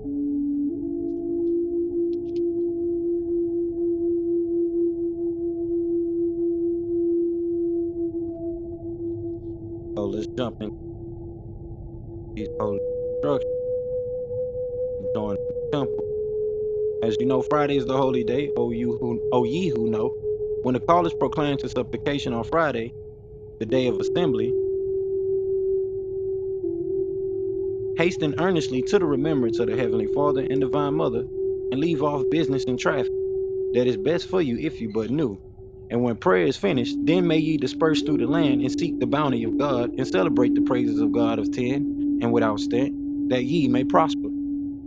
All chaplain and temple services ought to be open and closed promptly according to the Circle 7, and love, truth, peace, freedom, and justice. Friday is our holy day of rest, because on a Friday the first man was formed in flesh, and on a Friday the first man departed out of flesh, and ascended unto his Father God Allah. But that caused Friday as our holy day for all Muslims and peacemakers all over the world. This is according to Act 2 of the Divine Constitution and Bylaws by the Prophet Noble Drew Ali, which states all temples and subordinate temples are to conduct holy day service every Friday, starting promptly at their respective time and ending promptly at their respective time. All civilians, patrons, denizens, prospects, and ministers are expected to attend the temple for the Friday holy day temple service and meeting. On Fridays, the Moorish American, Moorish Asian, and Moorish African Muslims and peacemakers all come together to supplicate and to illustrate that which Allah has blessed them with. The temple services are open according to divine love, true peace, freedom, and justice. At no time will templars, adepts, ministers, patrons, or outside congregational guests be allowed to disrupt the holy day service, nor will civilians be admitted under the influence of alcohol or any severe intoxicant. All templars, adepts, and civilians attending the holy day service must have their heads covered with either a turban, fez, or kufi, or spiritual cover. Baseball caps should not be worn in the temple or during temple service. The Sunday school temple service and meeting is mandatory, and all Moorish nationals, templates, and temple denizens must promptly attend the temple service and send their children to the Sunday school gathering, and the teacher must conform himself and herself to the temple one-on-one questionnaires, and let every civilian man, woman, and child exercise his or her five senses who is able to do so, because out from your Sunday school comes the guiders of the nation, and now the entire global village. According to Act 5 of the additional laws by the Prophet Noble Drew Ali, every subordinate temple should have 2 Sunday school gatherings held. The first meeting should be held 1 to 2 hours before the adult service. Children's Sunday school should be conducted by a director of the Children's Sunday school and program. The Sunday school gathering is designed to assist the temple in learning the temple 101 questionnaires and developing an understanding of just what these holy keys mean and how they ought to be applied to our everyday lives. The Divine Constitution and Bylaws, along with the Moorish Prayer, the Holy Covenant of the Asiatic Nation, El's Holy Injiyl, El's Holy Qur'aan, and the civic lessons of the Holy Temple of Moorish Science are also subjects of major concern for the apprentice who is trying to complete his or her mandatory requirements for pronouncing their temple civilianship and global nationality. All lessons for the adult Sunday school gathering must be prepared by a Grand Sheik, a divine minister, or an assistant Grand Sheik. Lessons are called by us Novi Moors editions may be submitted to the apprentice for completion and returned to the temple. Once the lessons are completed and graded, they must be placed in the active members temple district file. The Sunday school temple service and And meeting is a wonderful opportunity to study the liturgy teachings of the prophet. No civilian is to become disruptive during the Sunday meeting. All Templars must bring paper and pen to the temple service and meeting, along with the basic temple literature and assignment. No Templar's or patron is to eat food or other snacks during the temple service or meeting, but water is permitted. All Templars must attend their Sunday temple service and meetings as diligently as they attend their holy day temple service and meeting. Both are called out for by the prophet Noble Ali and is required as a matter of temple law. According to the Divine Constitution, Act 7 in part, all Templars must promptly attend their temple services and meetings and become a part and parcel of all uplifting acts for the Moorish Science Temple of America, and now also Moorish Science Temple of Africa and Moorish Science Temple of Asia, and adjoining world islands on behalf of all indigenous people. For membership, any heads of temple of all temple jurisdictions are not to charge for naturalization or to overcharge for cards, buttons, or anything issued by and through the prophet. Those who contribute to any of the proceedings are not Moors, civilians, or patrons, but robbers. Temple nationality and membership in the Holy Temple's vast estate or public beneficiary trust, sisters and brothers and kin and kinfolk, is free, not only here but all over the world. All kin and kinfolk desiring to become a civilian of a subordinate temple must read the message from the temple secretary and download or acquire the application for naturalization, which could also be found on the Holy Temple's website. The Secretary of the Temple's jurisdiction will help all newcomers by explaining the naturalization affidavit and application for membership in the Temple's vast estate or public beneficiary trust to the new prospective civilian of the Temple's vast estate or public beneficiary trust, and arranging for him or her to be consulted by the Royal Council of said temple or subordinate temple. The Royal Chairman or woman will set the date for the new temple prospect to be interviewed by the Royal Council. The new temple court civilian, upon completion of the Royal Council's consultation at the newcomers' gathering or Sunday school gathering on Sunday, the new Templars will proclaim their temple nationality at the next upcoming Holy Day temple gathering. After the new civilian prospect proclaims his or her nationality, they will be given the mandatory requirements necessary to earn their free national name and royal title of nobility as a true American royal.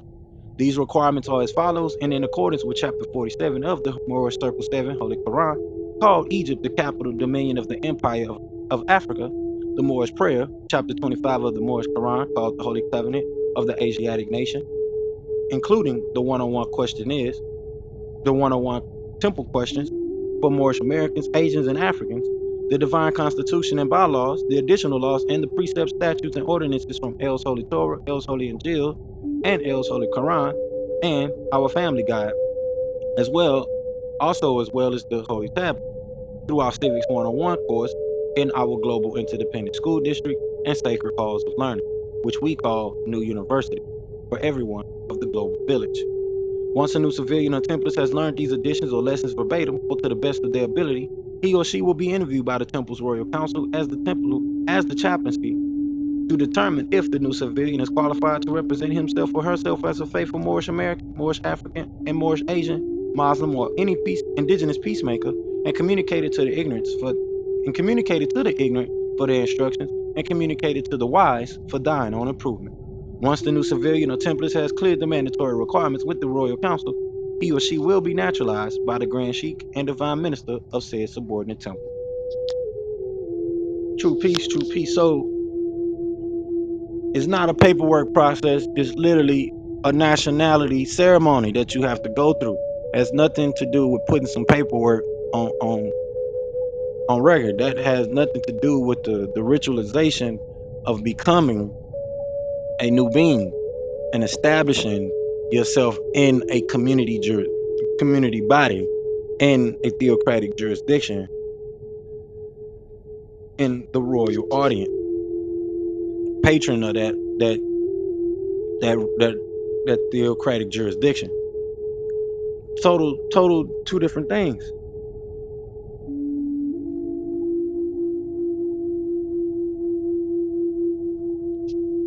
This is why it's not a coinky thing what we just read, that those who participate in the disagreeable acts and those discussions, those vain discussions, they are made pledge.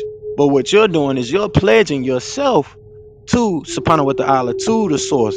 This is why the word Ibn or Abd, which means, or not Ibn, because Ibn means son, but Abd in Arabic means those who serve, those who are servants, or some say slave, but it means a servant of Allah, a servant of the divine.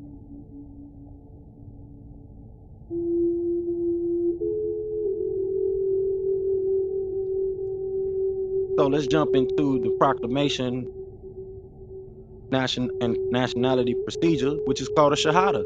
You're becoming a witness. Your pledge is witness. Your nationality has to be witnessed amongst the people that you're proclaiming your nationality with.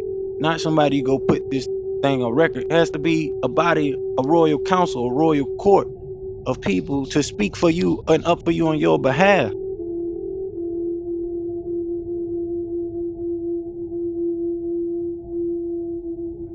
When you was born, you did a ceremony when you was born that made you an American citizen.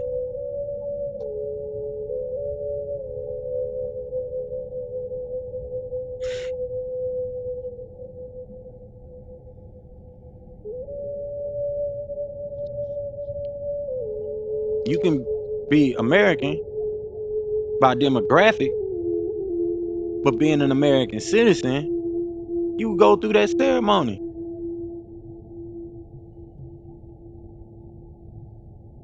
You have documentation to show that I'm an American citizen or an American national.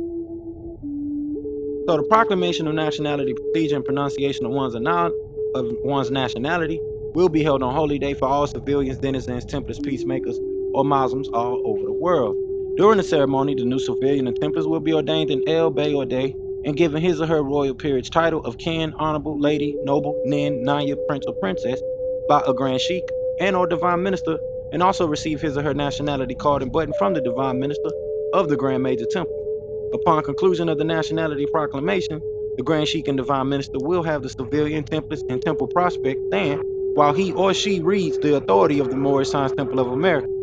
It is by virtue of the Religious Corporation Act document that can be found in Heard's revised statutes that gives the Moorish Science Temple of America, Asia, and Africa the authority to restore the nationality and birthrights of the lost Asiatics of America, Asia, Africa, and all world islands, and give them the title to their vast estate and their heritage. The Grand Sheik and or Divine Minister is to read from the card and have the new national state, Allah is God, and Noble Drew Ali the Prophet, and I am Moorish American, African, or Asian, and or world islander. This is our Moorish clarification of faith, or Shahada, and our national pledge of allegiance. The new civilian and or Templars' free national name should then be added to the Temple's Book of Life as they enroll in the Civics 101 course and our complimentary World Civics Club. The nationality ceremony should be conducted by the Grand Sheik and Divine Minister, or any other Divine Minister so designated by the Grand Sheik and Divine Minister in his or her time of absence, and most notably by the Assistant Grand Sheik and Divine Minister.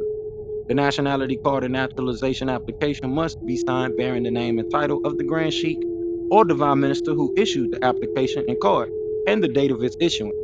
The Religious Corporation Act has deemed the Global Interdependent School District and the Incorporated and Chartered Moorish Science Temple of America, Africa, and Asia as a religious trust and theocratic government established in 1928 on August 20th. This religious trust is the true global trusteeship system for the Holy Family of Nations, forming the global nucleus.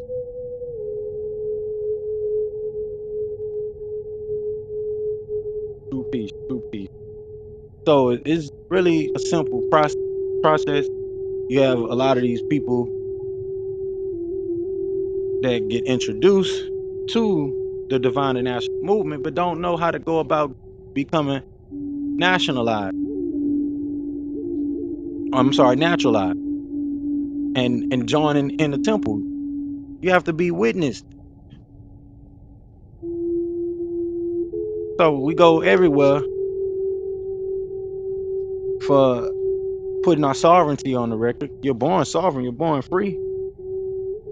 But in civic law, you don't want to be looked at as a refugee or a stateless person, meaning you have no one to speak up for you. So then you're sovereign, but now you violating not just so-called man-made law, but laws that are in alignment with the universe.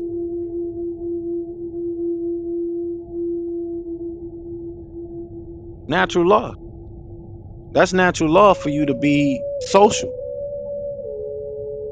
to be in a social environment. You're not just gonna live on one man island by yourself. If that was the case, that's what a lot of people would be doing. There'd be 1,000 island with people just living by themselves.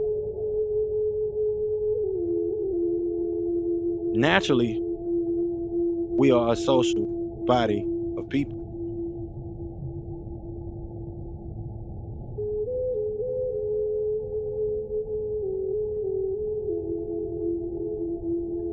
It's by nature that we are social. So let's jump into our closing literature.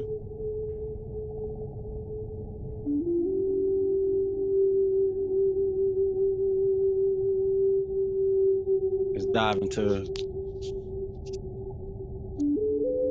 closing literature from the prophet. We're gonna close it out for this holy day. Appreciate everyone that came through today. You could be anywhere in the world, but you chose to stop by and stop through here. Much love, much love. So I want to go ahead and read the messages to the members of the Moorish Science Temple of America from the prophet. These are instructions from your prophet Noble Ali, Islam. The prophet says, "Be faithful unto your forefathers' divine and national creed, that you will be blessed for your good deeds that you sow in the flesh. Allah is the one that judges the world, and his judgment is now on, but the weak can comprehend it not. The end of time is drawing near, so says Allah to his divine prophet, I Noble Ali, and that's why many hearts have been turned to stone, and many have eyes to see, but cannot see, ears to hear, but cannot hear, least they would be confounded of their sin. These are the trying hours now, dear Moors, and every evil spirit is moving, and they're trying every weak mind to overthrow and drag out the true foundation that has been laid, and to cause confusion in the minds of the ones that do believe. But if you have the true love of Allah and the spirit of your forefathers, you fear not what you hear or see, but will sacrifice the utmost of your very life to protect your movement and your prophet. Watch your enemies, dear Moors. Your enemies are the ones that speak against your prophet and ridicule him to the very lowest, and the ones that speak against your divine and national principles of your temple. Act accordingly, and Allah will bless you for your good work. True peace, your divine prophet, Noble Ali. So keep on with the keep on. Keep coming together in unity. Let's do our best to really stay away from these vain discussions and conversations that really doesn't teach us any grounded principles of life, nature, or anything like that. Don't be chasing after the dopamine hit. Because that's a lot of what is going on today and what people are doing. They're chasing after a dopamine hit.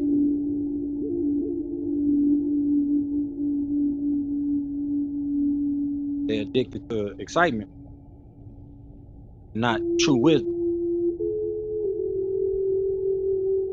And many of their great social influences said that boring life will protect you, will help you. So for those that need a temple home, that don't have a home, a temple to call home, we are extending the olive branch here from branch temple number 24 of the Moorish Science Temple of America. We are a global branch temple of the Moorish Science Temple of America, chartered and incorporated temple of the Moorish Science Temple of America, and we're teaching our people their nationality and their divine creed. So if you need a place to call home, because there's a lot of people that's telling people to get naturalized, but don't actually have a branch temple to connect people with and send them to. So let it be known, clip this part if you have to, that you have the olive branch being extended from branch temple number 24 of the Moorish Science Temple of America, a global branch temple. We made it easy for you to go through your Shahada, where you can do it right where you are at home. Put your name in the book of life, enroll in the temple district, and double your portion. So the prophet left us with messages on that, and I want to go into that here. The prophet says, if you have race pride and love your race, join the Moorish sign symbol of America and become a part of this divine movement. Then you will have power to redeem your race because you will know who you are and your forefathers were. Because where there is unity, there is strength. Together we stand, divided we fall. Come, good people, because our prophet is sent to redeem this nation from mental slavery, which you have now. Need every one of you who think that your condition can be better. This is an open field to strong men and women to uplift the nation and take your place in the affairs of man. If the Europeans and other nations are helping me, why not you? It is your problem. The Negro problem is being solved only as it can, and that is by the Moorish national divine movement. If you have a nation, you must have a free national name in order to be recognized by this nation as an American citizen. This is what was meant when it said, seek ye first the kingdom of heaven, and all these things will be added unto you by the prophet. So it's 100 years later, and we still have not seen the grasp that it is our problem. Nothing has changed, whether it's the Qur'an, the Torah, nothing has changed. So until we step into that transcendental understanding that we have to transcend what is taking place among us today and come together as a body of transcendentalized people, we're gonna fall succumb to the madness that's happening around us. How can we live in a state of peace if we do not indulge ourselves in this matter? So I'm gonna change the link again at the top. That way you guys could join us. Click the Patreon.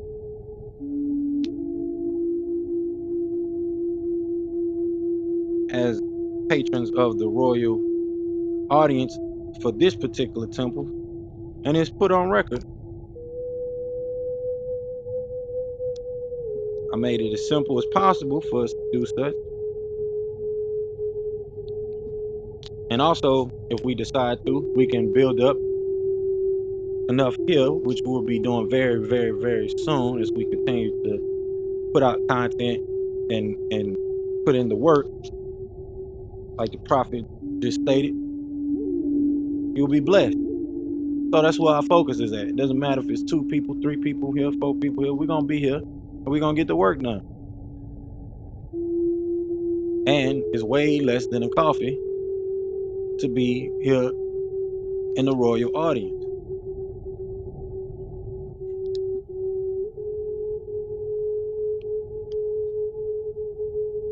So let's come together, because we're not just after the people that want to stay secular. We see what the destiny that has been written out for them, and that's not just based on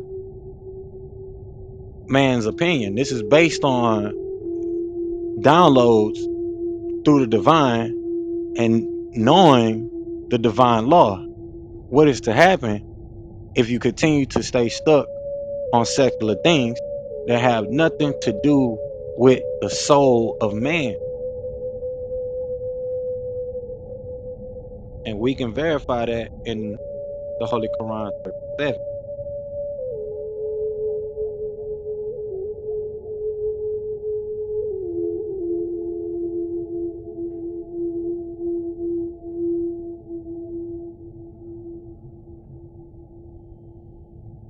We can verify those holy instructions for the soul man. Spirit say, go ahead and read it for him. I want to see how long this is. We can read it real quick.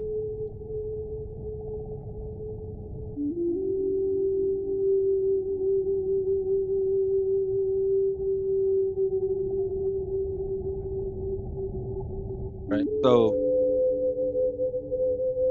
it's about 2 pages, about 2.5 pages in its entirety. So I'll read through it.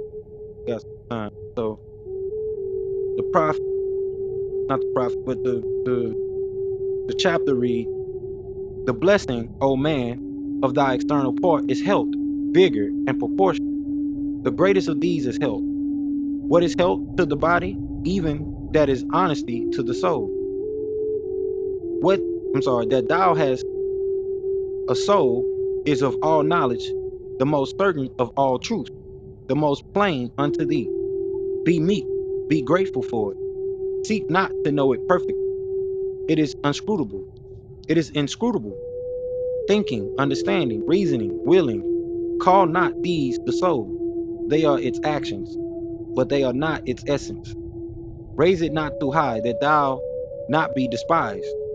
Be not thou like, be not thou like unto those who fall by climbing, neither debase it to the sense of brute, nor be thou, nor be thou like to the horse and the mule, in whom there is no understanding.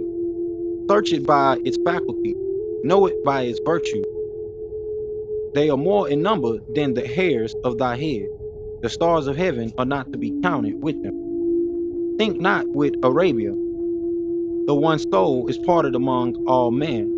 Neither believe thou with neither believe thou with the sons of Egypt, that every man had many. Know that as thy heart, so also thy soul is one. Do it not the sun harden the clay? Do it not also soften the wax? As it is one sun that worketh it both, even so it is one soul willeth it contraries. As the moon reigneth it her nature, though darkness spread itself before her face as a curtain, so the soul remaineth it perfect, even in the bosom of a fool. She is immortal, she is unchangeable, she is alike in all. Health calleth it her forth to show her loveliness, and application anointeth it her with the oil of wisdom. Although she shall live after thee, think not she was born before thee. She was created with thy flesh and formed with thy brain. Justice could not give her to thee exalted by virtue, nor mercy deliver her to thee deformed by vice. These must be thine, and thou must answer for them. Suppose not debt can shield thee from examination. Think not corruption can hide thee from iniquity. He who formed thee of thou knowest not what can he who formed thee of thou knowest not, can he not raise thee from thou knowest not yet again? Perceive it not the cook the hour of midnight? Exalted he not his voice to tell thee it is morning? Knoweth it not the dog the footsteps of his master? Filleth it not the wounded goat unto the herb that healeth in him? Yet when these die, their spirit returneth it to the dust. Thine alone surviveth it. Envy not to these their senses, because quicker than thy own. Learn that the advantage lieth it not in possessing good things, but in the knowing to use them. Hadst thou the ear of the stag, or were thy eyes as strong and piercing as the eagle's? Didst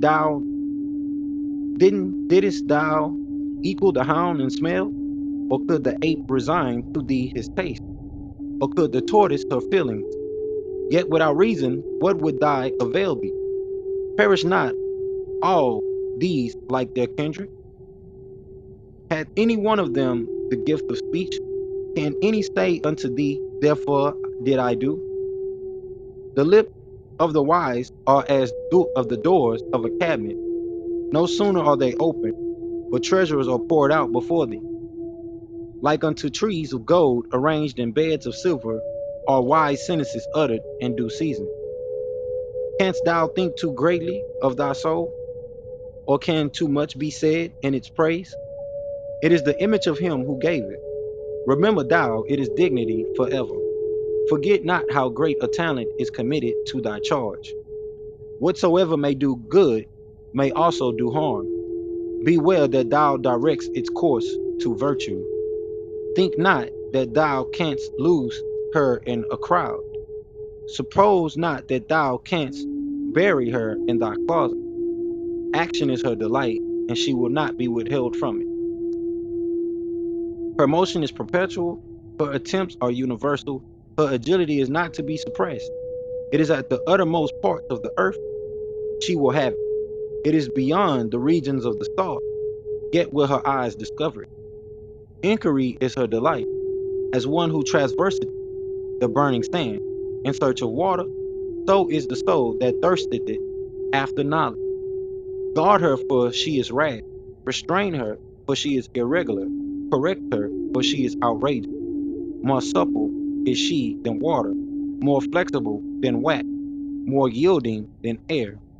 Is there aught that can bind her?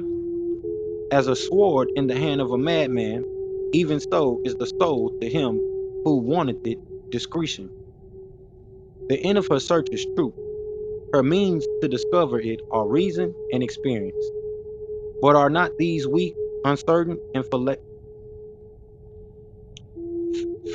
fallacious? How then shall she attain unto it? General opinion is no proof of truth, for the generality of man are ignorant. Perception of thyself, the knowledge of him who create thee, the sense of worship thou owest unto him. Are not these plain before thy face? And behold, what is there more that man needed to know? The soul of man. Islam. So tap in, go within, however you want to look at that. Get in tune, which is a better way to say it. Get in tune, become a seeker of truth. So with that, let's get into the literature of the prophet.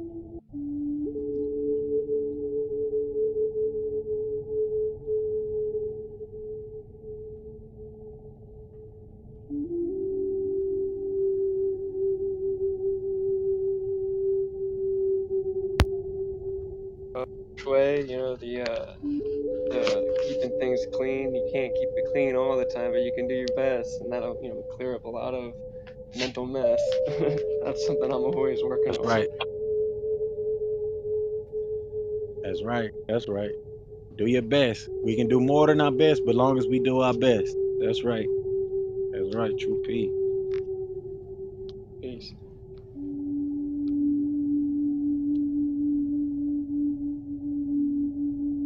All right. So let's jump into this closing literature, Noble, and we're gonna close it out for the night. Really appreciate you being here with me. I want to give honors to the divine creator. I want to give honors to the prophet, Noble Drew Ali. I want to give honors to the forerunner of the prophet. I want to give honors to all the Moorish leaders. I want to give honors to everyone that came through tonight, passed through. I want to give honors to Brother Jonathan and everyone that was here. I want to give honors to the original staff of the prophet. I want to give honors to everything Moorish. And with that, let's jump into the closing literature. Take us on home. So the prophet says,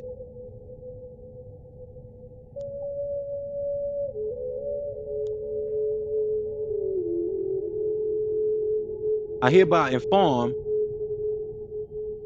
all members that they must end all radical speeches while at work in their homes or on the street.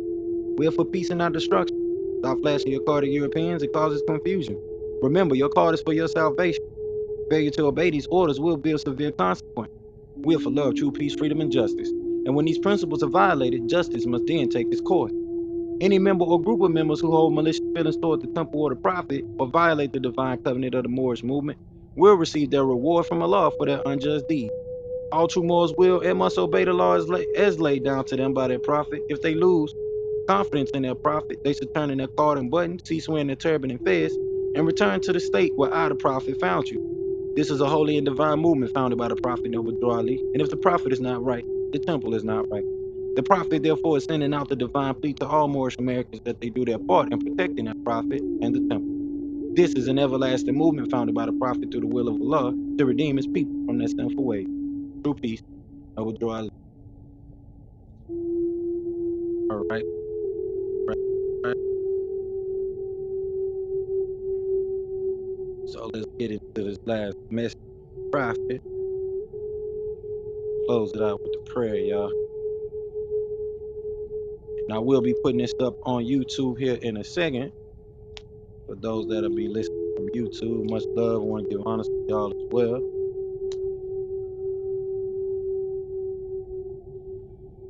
Islam, the prophets say, I'm glad to know that I have a few faithful Moors among you all, and I desire for them to know the truth and the divine truth. There's a host of jealousy about me and the movement now by the same people of our side of the nation that claimed that I was only a joke and unreal.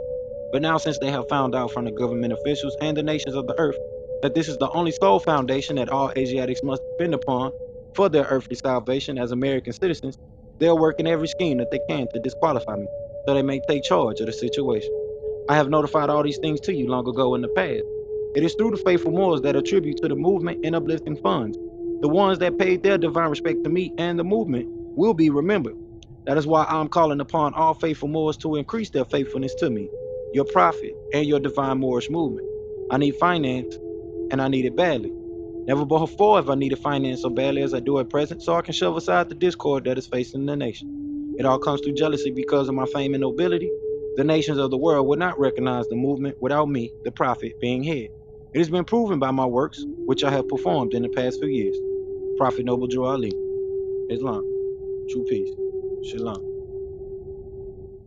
All right, y'all. So with that, we're gonna jump into the prayer and we're gonna close it out for the night. Much love, y'all. Enjoy the rest of y'all Friday. A happy holy day.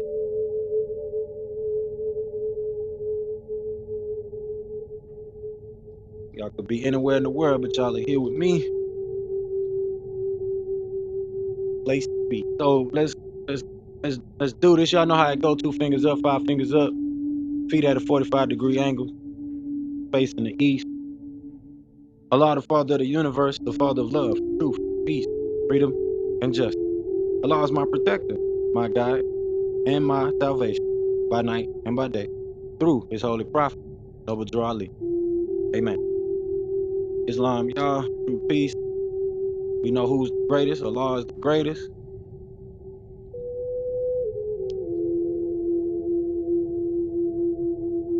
Allahu Akbar. Wadu.